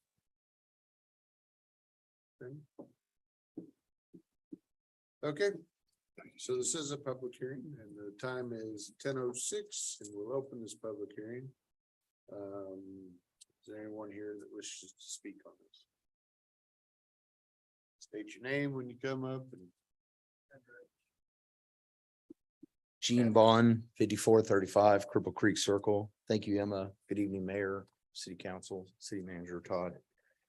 So Emma pretty much nailed it. I mean, that's what P and Z and city staff and myself all came together in the last meeting and agreed upon the latest development plan, which was shown with the 3D renderings and elevations. We want to save this old building in historic downtown district overlay, which right now it's acceptable to build duplexes in the downtown district overlay. With what they call it, missing middle housing is part of the downtown comprehensive plan. But anyway, we think it's a great use for an underutilized building. It's sat vacant for quite a long time, and this is just an awesome use. The few small details that were worked out in the last meeting, Emma went over them, but I want to talk through a few of them. First of all, we did the research on the building. We found out that it is folk Victorian. And so we did a deep dive into what that is. And that's what we're going to emulate in the finished product. The circle drive is important. We talked about two main issues. One is we live in a delivery world. So Amazon gets off Narrow Methodist. So mayor makes it to the meeting on time and everybody's happy. So circle drive is a big plus for us. It's a big plus for the tenant experience. And it's great for the flow of traffic on Methodist Street. And then the other thing is, if you're, the tenant experience, if you forget something, you don't have to drive all the way around to the back of the building, go through the garage, go through the house, find what you're missing. Little Billy forgot his lunch. You just go up to the circle drive. It's real convenient. We talked about garages. Originally, I thought that this product should be surface parked because all of the other multi-family products in this area, 2 streets down on Summit Street, is littered with quadplexes and even a horseshoe motel style with a shared community laundry area in the middle of it is all surface park. So I thought that that would be ideal because the hurdle of building a 4-car garage for 2 units, as you can imagine, is pretty burdensome. We went ahead with and agreed with city staff and said, you know what, we're willing to put the money into it. We think we can even drive up the rent a little bit because you have covered enclosed parking, which is a pretty big amenity when you're renting. We got comments from the community, a really nice letter. One gentleman said that the city should be happy that we're saving a historic building. There's nothing right now protecting this building, guys. If I buy this building tomorrow, I can go in there with a sledgehammer, wipe the whole place out clean. I have no intention of doing that. I want to preserve it. I want to save the history of it. That's why I provided those photos, one going back from when Methodist was a dirt road, the one kind of in the middle in 1975 when it still had windows. And then some of today, as you can see how it is right now with the vinyl siding. We want that to go. We want to put in a really expensive James Hardy board and batten with a historic lap siding, cement board siding, really nice modern windows with the proper energy ratings. So, and the front porches. So I really want to save as much time as possible. That's all I'm going to say right now. But I want to answer any questions that anybody has, any concerns. If there's anyone from the community that has a concern, if any of the council members have a concern, I'd love to address them. I'd love to talk more about the project if necessary. Thank you very much.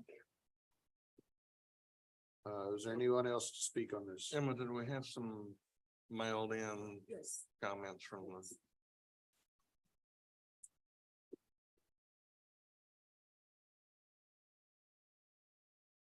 Let me just read it out. Or- Yeah. Okay.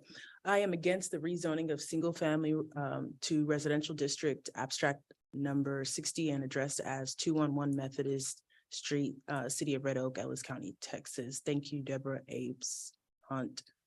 206 North Leonard Street, Red Oak, Texas, 75154.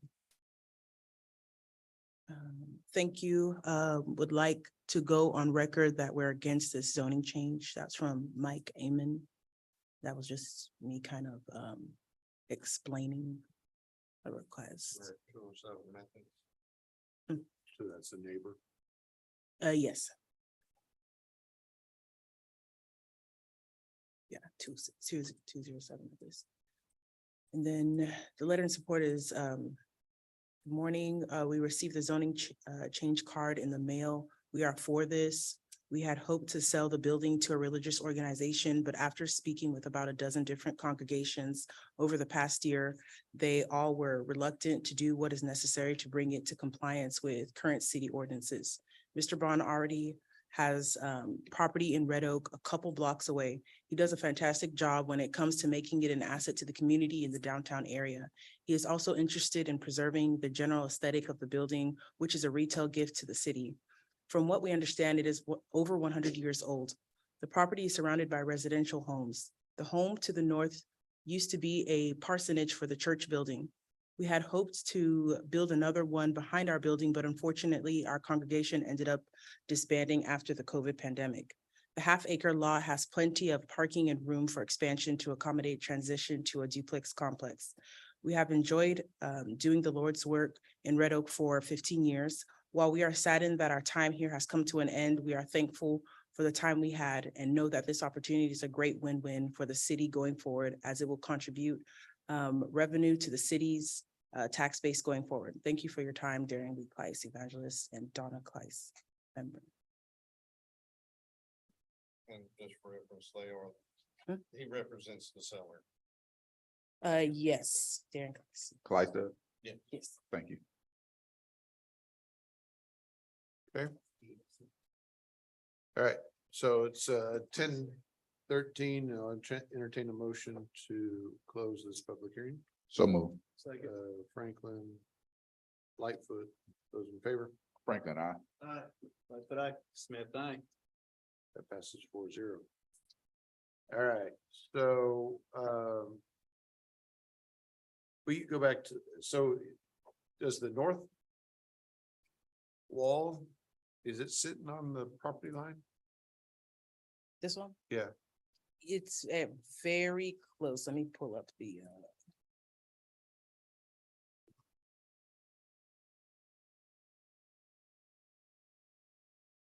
basically.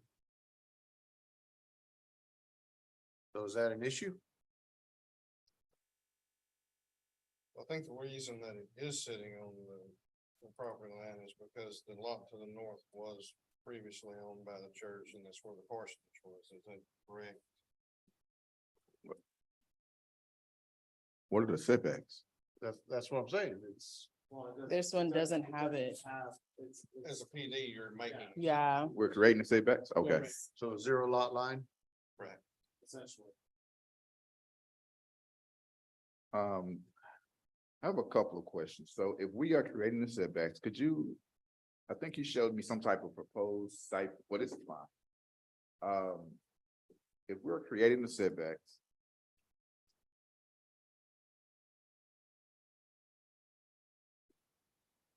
That's fine right there. Thank you. We'll create the setbacks, but not the particular zoning requirements, correct? Because he wants to do a future duplex on the same lot. Right, so it'll have its own site plan and Right. elevations and everything, so we could set some today and just say, well, here's the bare minimum it has to be, but it could all be done at the time of that. But that turns this lot now into a multifamily project and not a single family. I have a concern with that, and because in the area is strictly single family, correct? No, to the south, it does have apartment zoning. To the south? Mhm. Okay. Yes, sir. How far south? What's that? Let me see. There's several full places. Here's some.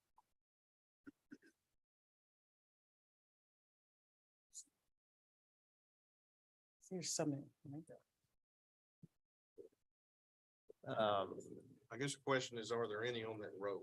Not up here, no, Okay, that's kind of what I'm more concerned about. but the neighborhood itself, what he was referring to in his presentation was, here's this apartment complex here, and then these are duplexes and And where's the subject?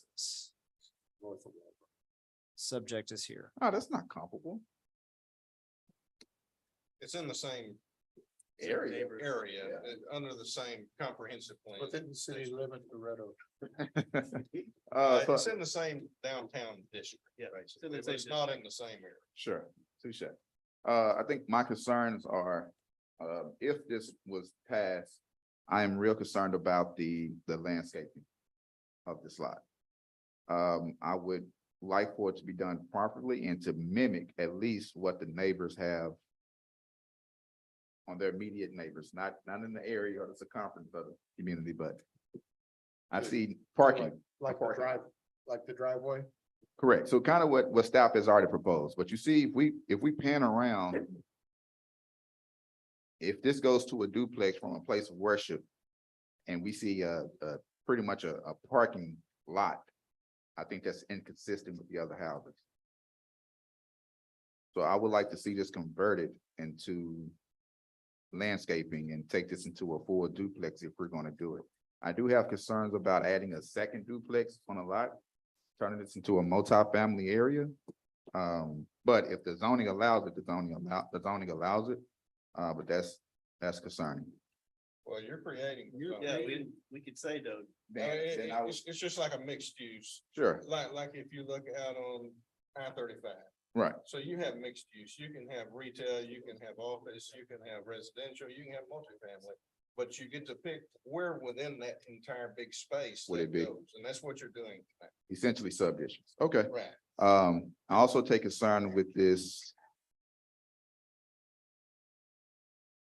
I don't know, I don't want to hog the time, but this topic here is if we're going to convert this, I would like for it to look like what's surrounding. And I think landscaping is key. Now, as far as the horseshoe with the driveway, that's more subjective. Some people want them, some people do not.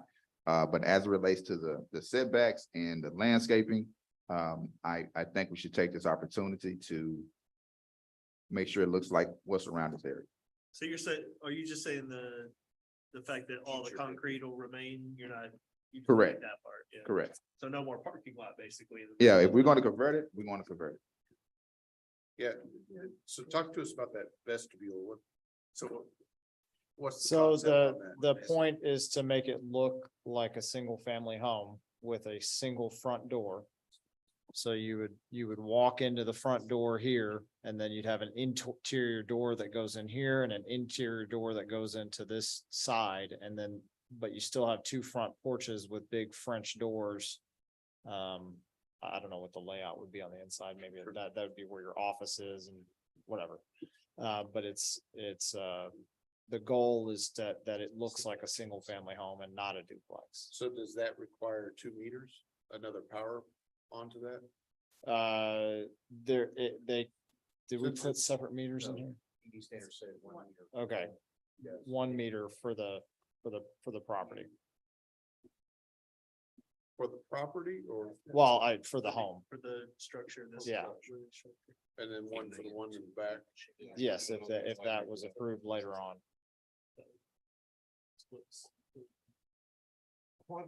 Explain phase one, Pam. So our original recommendation was to fence the whole property with a 6-foot board on board, captain trim, stained cedar fence. And in P and Z, it was recommended that since they're not doing anything in the back right now, to just leave the fencing as is, which I think is just chain link or something, but to just install the fence. And we just called it phase one at the end of the parking. So that was kind of the demarcation line. And I get that, understand that, and that makes sense. I guess my question is, if the building is on the property line, How do you do that? how do you do that? Are you just tying the fence onto the building itself? Or Probably, that's what you'd end up doing.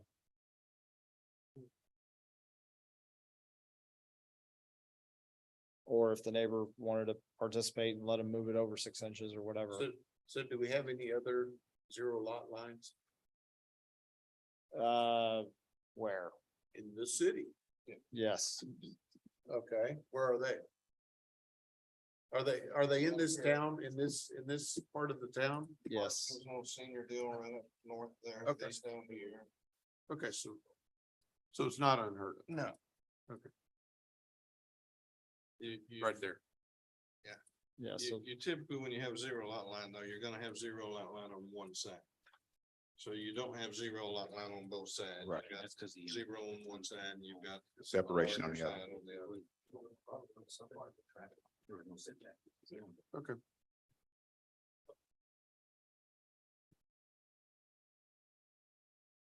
And that's the one that he was talking about. That's the laundry in the middle. correct. Oh my gosh, someone need to handle that trash right there. It's been like that since 22, so it's probably fine, right? Okay, oh, yeah. All right. We don't have Okay. code enforcement officers.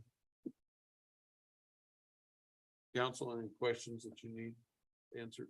Yes, staff, did we have a site plan of the proposed landscaping, like a landscaping plan? No, so in my original recommendation to P and Z, it was to remove the circular drive. Install a driveway here, or just keep this concrete, remove all of this concrete. And then just do planter beds, which they do have some planters up here in the front. But do planter beds all along the foundation, and then backfill this all with Bermuda sod here in the front. And trees along the frontage as well. Yeah, I actually love that idea, actually. But that does cause access issues for phase two. Well, it'd be a singular, so it'd be a single drive, again, trying to go back to looking like a single family house. But the drive would be 18 feet wide, enough easily to pass 2 cars on each side, or a car on each side. And then it would just go straight back. And then this site would be configured to however it needed to be configured to work with. Yeah, but I think the problem that I see is what stops someone that lives in phase one from parking their vehicle and blocking that access to get. So it'd be a driveway Like a mutual access agreement or? Yes, yeah, well, it'd be a single lot It with would a, be owner control, it would have to be. yeah, Mr. Bones gonna own it, then he's gonna have to handle that. and it could be striped as fire lane as well, you know, cause it's, they're. Well, I guess my intent was to, the driveway is just for access and then it goes to garages. Like a shared access development Yes, yes, but but it's a single lot, so. with it's- duplex. Right. So Yeah. Go ahead. I'm opposed to that, the back half. I'm also opposed to this much concrete on a single family. What duplex area. But right now, the back half's not in play though, is it? Right, yeah, right now it's not. It's not in play. Right. Well, this, if we approve this, then It'll be an option it would be an option to bring back to us. later on, yeah. So does that concrete have to withstand the fire trucks and things like that? Typically, a driveway made out of concrete, Would not, well, not. I can't speak to it. It's been there for a while. I don't know what the standards are that it was built under. But if they did a new driveway, a standard 6-inch thick driveway would handle. So wouldn't fire it make truck. sense that if we were to remove that concrete, it would be, the driveway would be on the south side and not next to the building? So you'd have Depends on how you grass want to lay out the back, I guess is if you wanted to do something in the back or not. It just kind of depends on that. That's hard to tell because you don't know what you're doing in the back if you're doing anything. Right. Yeah, but I prefer to have the grass next to the house. And could you put trees? Sure, there? yeah, I mean, you could, yeah. Certainly. All right. Any other questions, council? No question. No You're question. good. All right. So I'll make the affirmative, entertain the motion to approve ordinance number 23-044.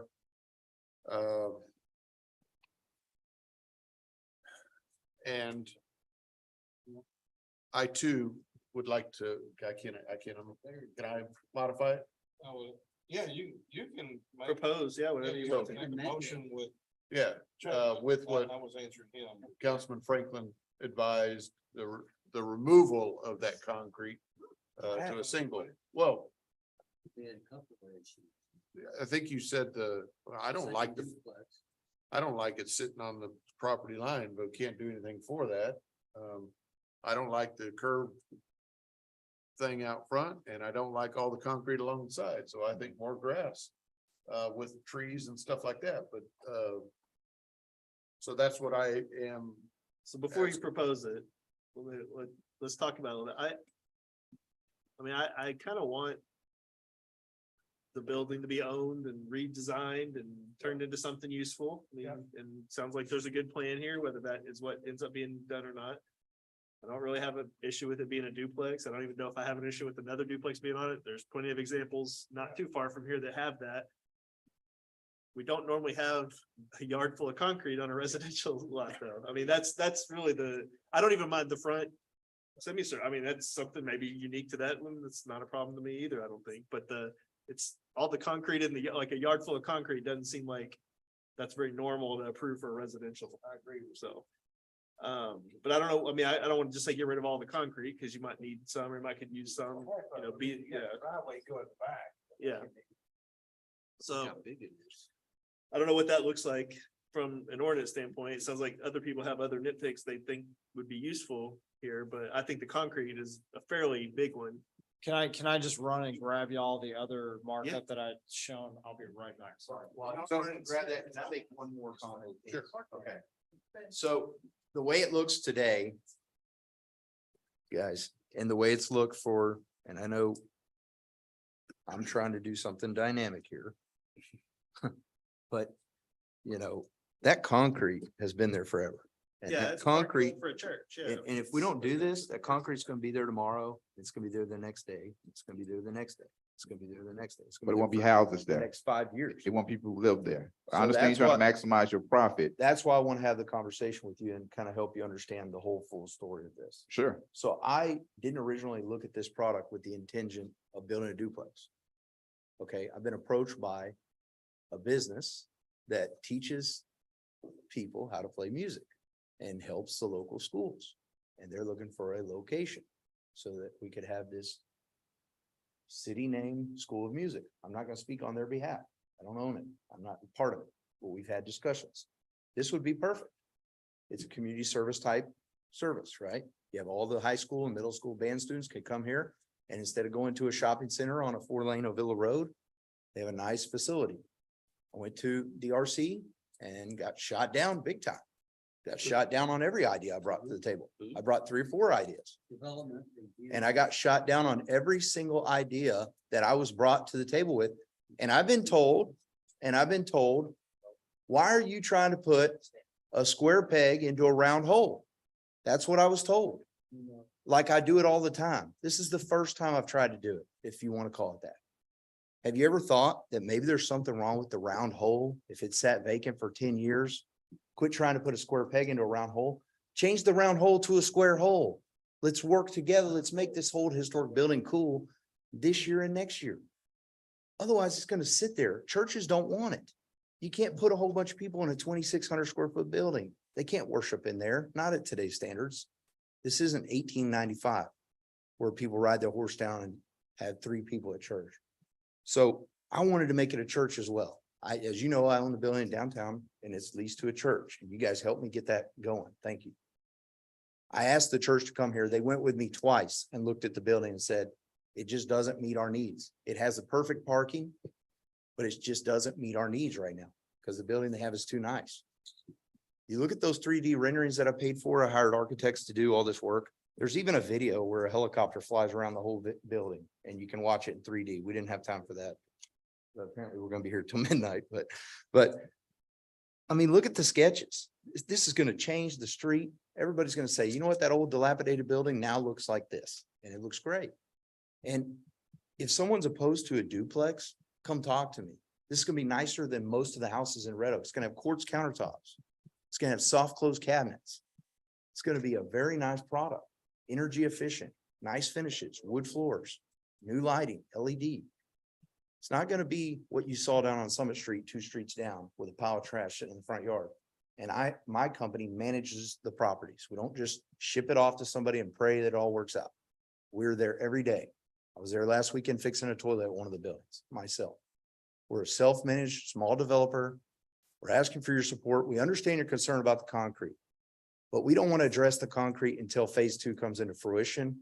Phase 2 was a city proposed idea, not our idea. We love the idea, obviously, because we get more density and maybe potentially more revenue for the property. But as it sits right now, you're going to have 2 people living there for years with a backyard that rivals most backyards in Red Oak, and people are going to be envious of the park-like situation they have back there. It's a beautiful property with mature trees. Nobody's going to park there on that drive lane. I'll make sure that they'll park in their brand new garage that they have. They'll use the circle drive. But also, I want to mention this. People are parking there now. All the neighbors park there because they know it's not being used as a church. You drive by, there's 5 cars there right now, and not one of them belongs to the gentleman that wrote that letter. And I'll say one more thing. He wrote that letter on his own accord. I've never met this gentleman in my entire life. And I think that's important to mention. I don't know who you're talking about. Leroy Kleiss. Well, he's a seller. But let's be clear. I didn't contact him and say, hey, will you write a letter for me or something like that?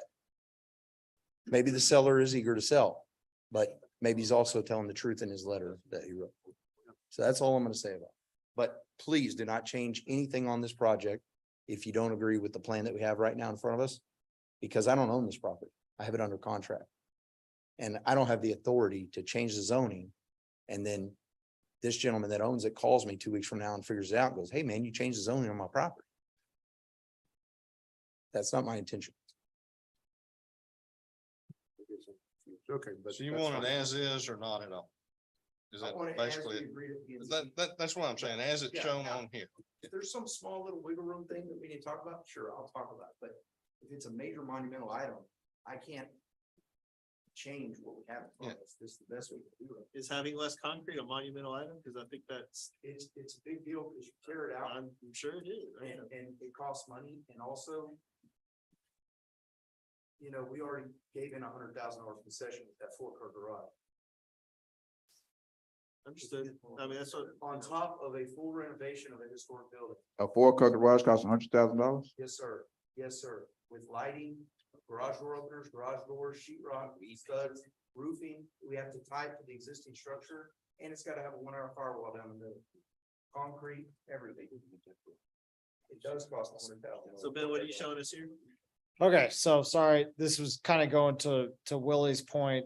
So what I had originally recommended was getting rid of the circle drive. So this green, this light green could all become grass, having a single 18, 20 foot wide, however it needed to be wide, running down the building to access the parking in the back with flower beds in the front and you know, like a lead walk out to the mailbox and walks to the porches. That's just kind of going to Willie's point, maybe more graphically, so we could all understand what he was thinking. Is that? Am I? It's very close. Okay. Very close. Thank you. So we're doing it all or nothing on this. Is that what I'm hearing? That's what I'm hearing. I think All that was right. the request. Council, any other questions? No questions from me. All right. Entertain the motion to approve ordinance number 23-044. That's Lightfoot. Second was Smith. Those in favor. Franklin, no. Lightfoot, yes. Smith, yes. Stanfield, no. That's against because I've. No, it's okay. He's getting his So, votes in. He's yeah. three of them tonight. I mean, because that's the type of concept I could see with fourplex. Yeah, I mean, I love this item here, but I mean, I don't want to. I don't want to force a bunch of. All right, so that fails. Is that how I worded it? Yes, sir. That fails 3-2, and you have the vote. Fails 2 to 3. 2-3, I'm sorry. 2-3. And you have the vote on that. Okay. All right.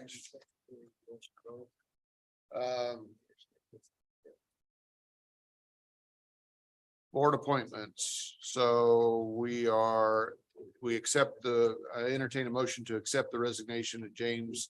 Thank you, guys. Thank you. I appreciate it. Wish we could have sold it better. We did. I don't get it. Craziest city council. Yeah.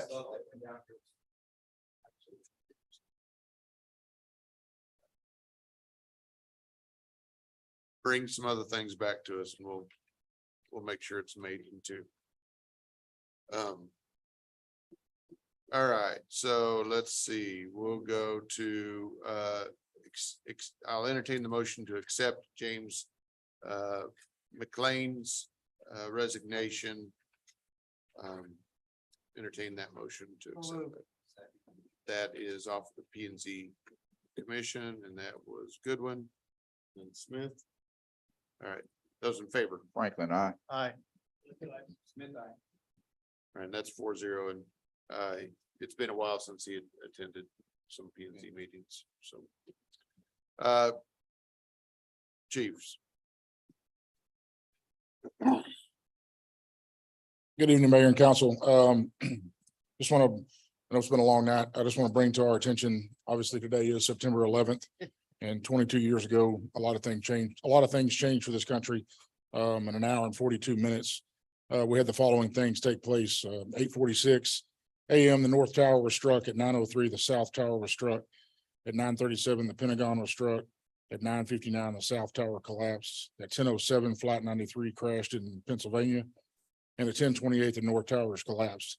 I know we say we never forget, but as time goes on, we seem to forget. And if we don't remember, we're deemed to repeat the past. 343 firefighters were lost that day, 72 police officers and over 2,000 citizens. So just want to bring that to light. It's obviously a long time ago.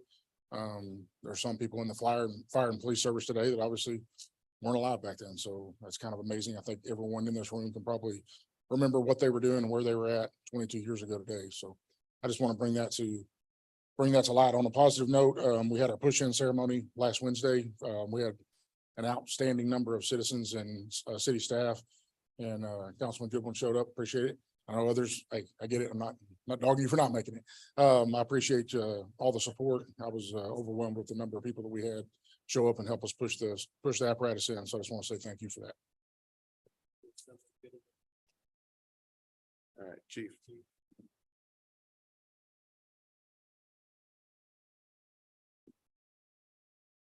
Mayor, council, just a few things.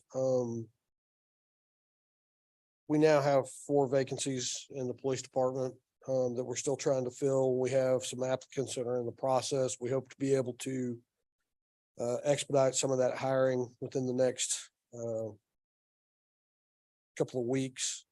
That's not accounting for the positions that we were granted in budget as well. So as of October, we'll have actually 7 vacancies.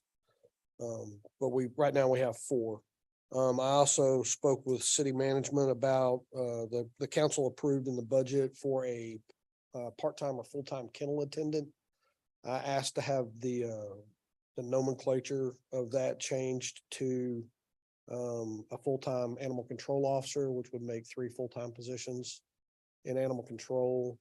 They agreed for the retitle, but I wanted to let the council know that we are reclassifying that as a full-time animal control position and not just a kennel attendant.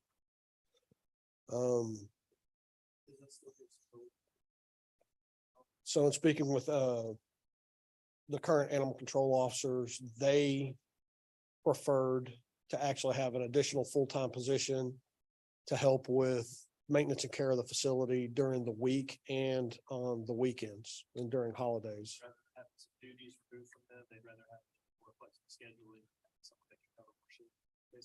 Yes, sir. And also having the credentialing of the full-time animal control officer and being able to do some of the things that is required by the full-time position. So, and we thought it was probably going to be a little harder to fill those part-time positions with quality candidates. So that should be posted hopefully sometime tomorrow, and we're working on getting that filled as well. This last month was pretty busy for us. We have a couple of ongoing investigations that are getting a lot of man hours for each of those. Right now, in some of the ongoing investigations we've accumulated over 700 hours of additional investigation on those cases, and we are making some progress on those, and we hope to be able to give some successful resolution to that within a couple of weeks or so. A lot of search warrants and a lot of things that are involved in that simply take time and the processing of that paperwork. So we hope to be able to come back and have some good news for everybody on those in the next couple of weeks. And I'd be happy to answer any questions about the monthly report if you have any. Thank you very much. Thank you. Ms. Alexa.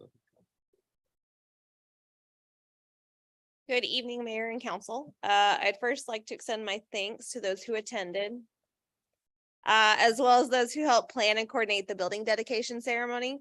Like all events, it definitely was a collaborated effort. Several departments came together to help make that happen. And I want to thank them as well. So speaking of events, this Saturday is the Founder's Day event. So 9 a.m. the parade down Red Oak Road, and then from 10 to 2 they have vendors and entertainment inside Watkins Park. They have moved slightly the bulk of the event. It's no longer around the pavilion basketball court area. It's on the other side of Watkins Park. So just for your information, in case you attend, we've kind of moved things around a little bit this year. And then one final thing I actually forgot to include in my monthly's report, and I wanted to let you guys know, we did participate in the ROISD Back to School Bash on August 5th. We had some great community engagement. We actually set up a booth this year. So it was great for me and my staff to interact with a lot of the students and the parents, as well as PD and fire were there on site too. And then we handed out some branded back to school stuff. So that was a little bit different for us this year, but it was a great opportunity for us to participate a little bit more than we have in the past. So I will take any other questions you guys may have on this month's report. Thank you very much. Mr. Hart. Mayor and council, I was just gonna update you on the Oaks subdivision, big subdivision out there behind the Oaks Fellowship Church. We did a public infrastructure walk 2 weeks ago for the first phase, and on Monday we'll be doing phases 2 and 4, and they're pretty much done. And so we'll be seeing a lot of lots released from them, about 180. Which if y'all remember from the development agreements and things we did way back, when we were doing the zoning, that kind of kicks in them to get started on Stevenson Road. So we're kind of going down that path with that design now and finalizing the right of way for that. So, any other questions? Thanks. Thank you very much. Ms. Platt. Good evening, Mayor and Council. I just wanted to bring you up to speed on the debt issuances. So we are having closing and delivery this week on Thursday for the tax notes. That's for the smaller items such as the PD vehicles, those type of things, vehicles and equipment that have a shorter asset life. And then as far as the certificates of obligation, the notice of intent will be issued and published later this month. There'll be 2 publications, one on September 27th and then again on October 4th in the Waxahachie Daily Light. We do have enough time on that to publish that, and we have already got that in the works.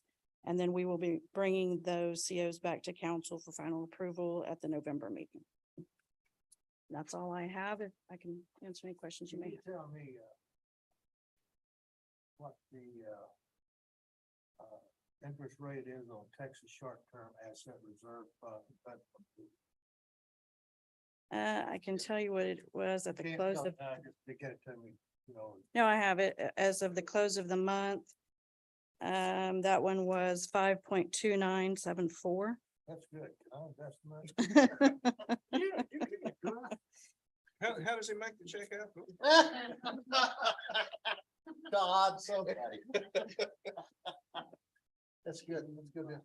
Yes, the pools are doing well right now. Thank you. Thank you very Thank much. Mr. Phillips. Mayor and council, I'm going to give the human resources and the information technology report for you tonight. Both are out, not feeling well. So as far as HR goes, I had 3 new hires in August. There's 12 positions currently posted on the website. Most of those are new positions that were approved in the budget starting October 1st. And HR, we had a successful open enrollment period for our employees. So that ended on September 1st. So other than that, I'd be happy to answer any human resources questions. All right, as far as information technology, our IT folks have been busy this past month. Majority of time was spent deploying some new cybersecurity software to help secure the network. And then in between doing that, they deployed some PCs and also dealt with some outages in our fiber and some access control issues here in the building. Okay. Mr. Lightfoot, I know, was looking at the TVs. So so we actually, we had some folks on site today working on some things around the building, and we decided to not let them work on this room today until the council meeting was over. So we've got about a month until we meet again. So our hope is by the next meeting, you'll have the larger screens up on the wall, and we're redeploying these monitors elsewhere in the building. No worries. Any other questions I can answer? Great. Thank you. Thank you. Library. And I apologize, that your name, I forgot, Laura Jack. Ms. J. So good evening, Mayor and City Council. I'm Laura Jack, representing the library tonight. Just a couple of highlights. Our bilingual story time started with one regular family. We're up to 4 families now. Also, our Hooks and Needles, which is one of our newest programs, is proven to be popular and we have a growing crowd. We also have reached surrounding elementary schools, the middle school and the high school, and they will now be including our monthly calendar newsletter. And do you have any questions? What's your name again? Laura Jack. What happened to Andy? She's still with us. Okay. Yes, He's permanent? What? no. Okay, you know, Well, I'm LA 3, library assistant 3. Yes. helped you a lot. Yeah. You know what a library is? Well, I haven't been one for a long time. You're welcome to visit us anytime. You have to be careful. Thank you. Mr. Kelly. You have to be careful with saying what you're around here. All right. Good evening. How's everybody? I'll keep this short and sweet. Our youth sports kicked off this weekend. They all delayed because of the hot weather we've been experiencing. So this is the first time they've ever kicked off baseball, softball, soccer, and football cheer all on the same day. So parking around here was a little bit crazy, but you know, they made it through. Everybody made their games on time or whatever, so there was no delays with that.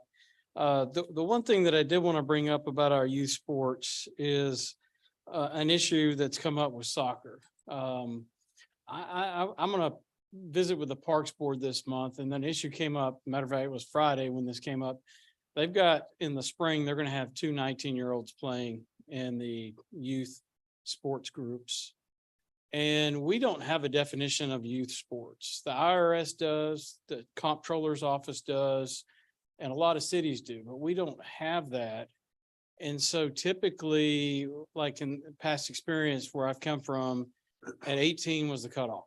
18 was youth sports, but you know, we can do whatever we'd like. So I'm going to visit with the Parks Board and come back with a recommendation.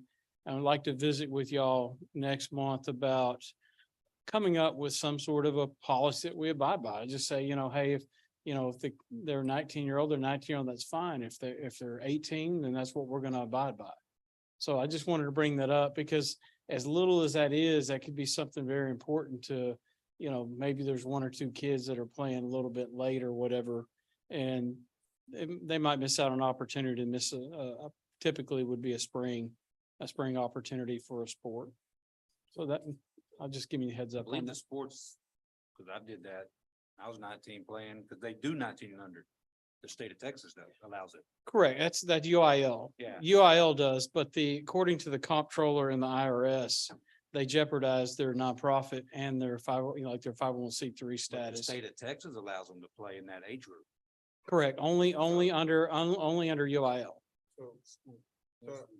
School No, 'cause I sponsored. did it growing up. I was 19, because that's the age, it's 17, 18 and 19-year-olds. Yeah, so you got 2 situations. One is you're 19 at the cutoff date. Right. So you're 18. 18 at the cutoff date. But the time the season's. Because it's over. like September 1st or something. But today. I guess the bigger question for me is that really our issue, or is that more the association's association issue issue. as far as who they're gonna allow to play in their association? The IRS has a definition of under 18, so it's even debatable if you are 18 and if you still. But the state, if But the the state state- of Texas Soccer state- Association allows it, I can call the state president tonight. Sure, that Well, they give the do, but answer. I'm saying that in order for them to maintain their nonprofit status, which they must have to play with the city, that they're Oh, so- jeopardizing that by that happening. So with us, they're having the issue. Correct. And This we is we little just, They're league following sports? state rules. Little League, Yeah, you can be, 19, yeah, if in college. their cutoff date is like, I think it's September 1st. You were responsible. So if you're 18 as of September 1st, and the reason I'd like a definition, if we do say 19 is fine, because at some point they're gonna come back. Soccer has always done this, they're gonna come back. We got a 20U that we wanna play under y'all's youth league, and you know, they're gonna push it and push it and push it, and by saying 19 is the max, then that just shuts the door on them. And that's the main reason. Well, one of the things that we're also worried about is, are we gonna end up with unintended consequences that we now invite older leagues to play in municipal facilities. When your real purpose was to sponsor youth sports. Kids. Boys and girls under 18, not men and women over 18. So. I'm okay being open to all that as long as it's defined, like you said. Yeah, I Come up agree with with your that. definition, see what makes sense. I'm good. Okay. I'll bring that back. All right. That's Thank it. you. But, any questions from anybody? No, I'm glad you brought that up. I didn't know that. Why you dressed up so nice tonight? That's my question. I had to go to a funeral today. No, Condolences. I was trying to impress you, sir. You don't ask those questions. It's either you or a funeral. I was gonna say, you've been to a funeral, but I don't know the story. Thank y'all. Thank you. Mr. Williams.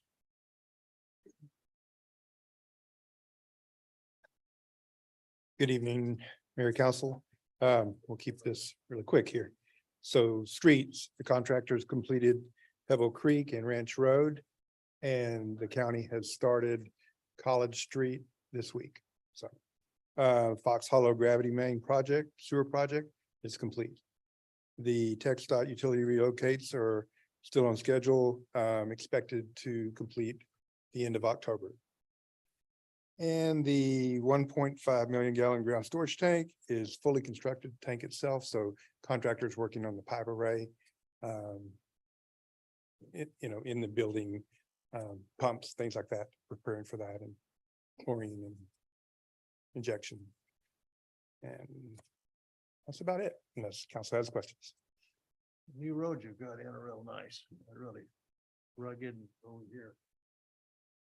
Really, Yep, the dry ground has made that a little challenging. We've had to go back on that and try to maintain them, but in the end, we'll get a little rain and it'll be fine. I have a question for you. The parking lot, this may be a private lot, I just want confirmation. The parking lot behind the Burger King. And I think you're kind of crossing over like behind the Burger King, going over like to CVS. Brooks, is a huge hole there. Is that a private? Private. That's a private.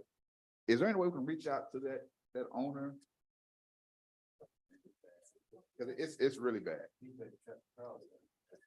I do too. Yeah. I noticed. Surveying. That's bad. It's really It's meant bad. to be a thoroughfare. That's what it's meant for. Yeah, It's a mutual access easement. I just can't remember which one owns it. yeah, it's really bad. I can't remember whether Burger King owns it or whether McDonald's owns it. Probably Burger King, is it behind the Burger It's King? close to the Burger Yeah, I know. Yeah, but you think still might be McDonald's. It could be. Yeah, it's pretty bad.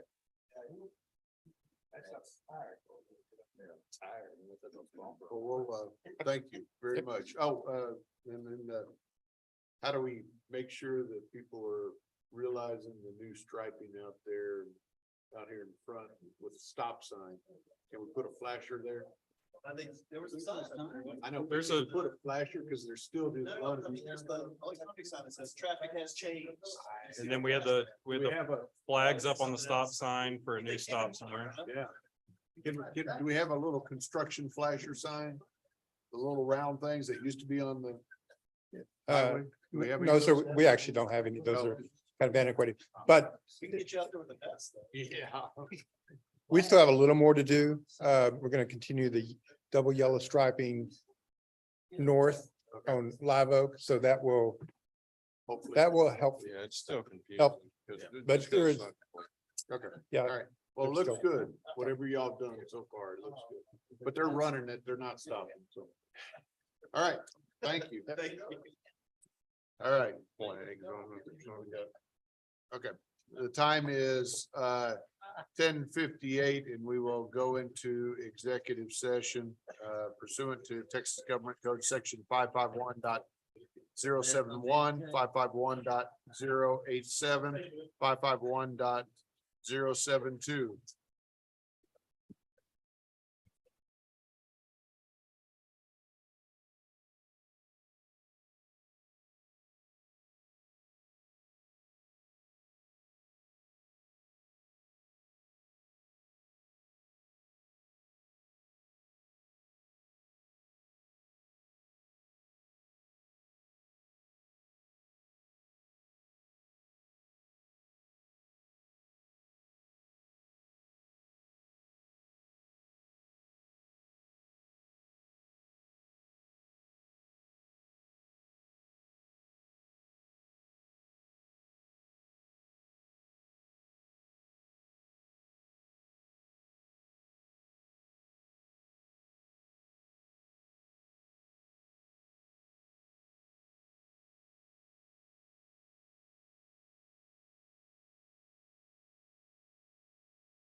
All right. The time is 12:44 PM and I reconvene the AM on the, yes, AM. I reconvene this city council meeting. Is there any action that needs to be taken? No, sir. All right, I'll entertain a motion at 12:45 AM. So move. Goodwin, Franklin, those in favor? Aye. Aye. All right, let's go home. Thank you very much. 12:45.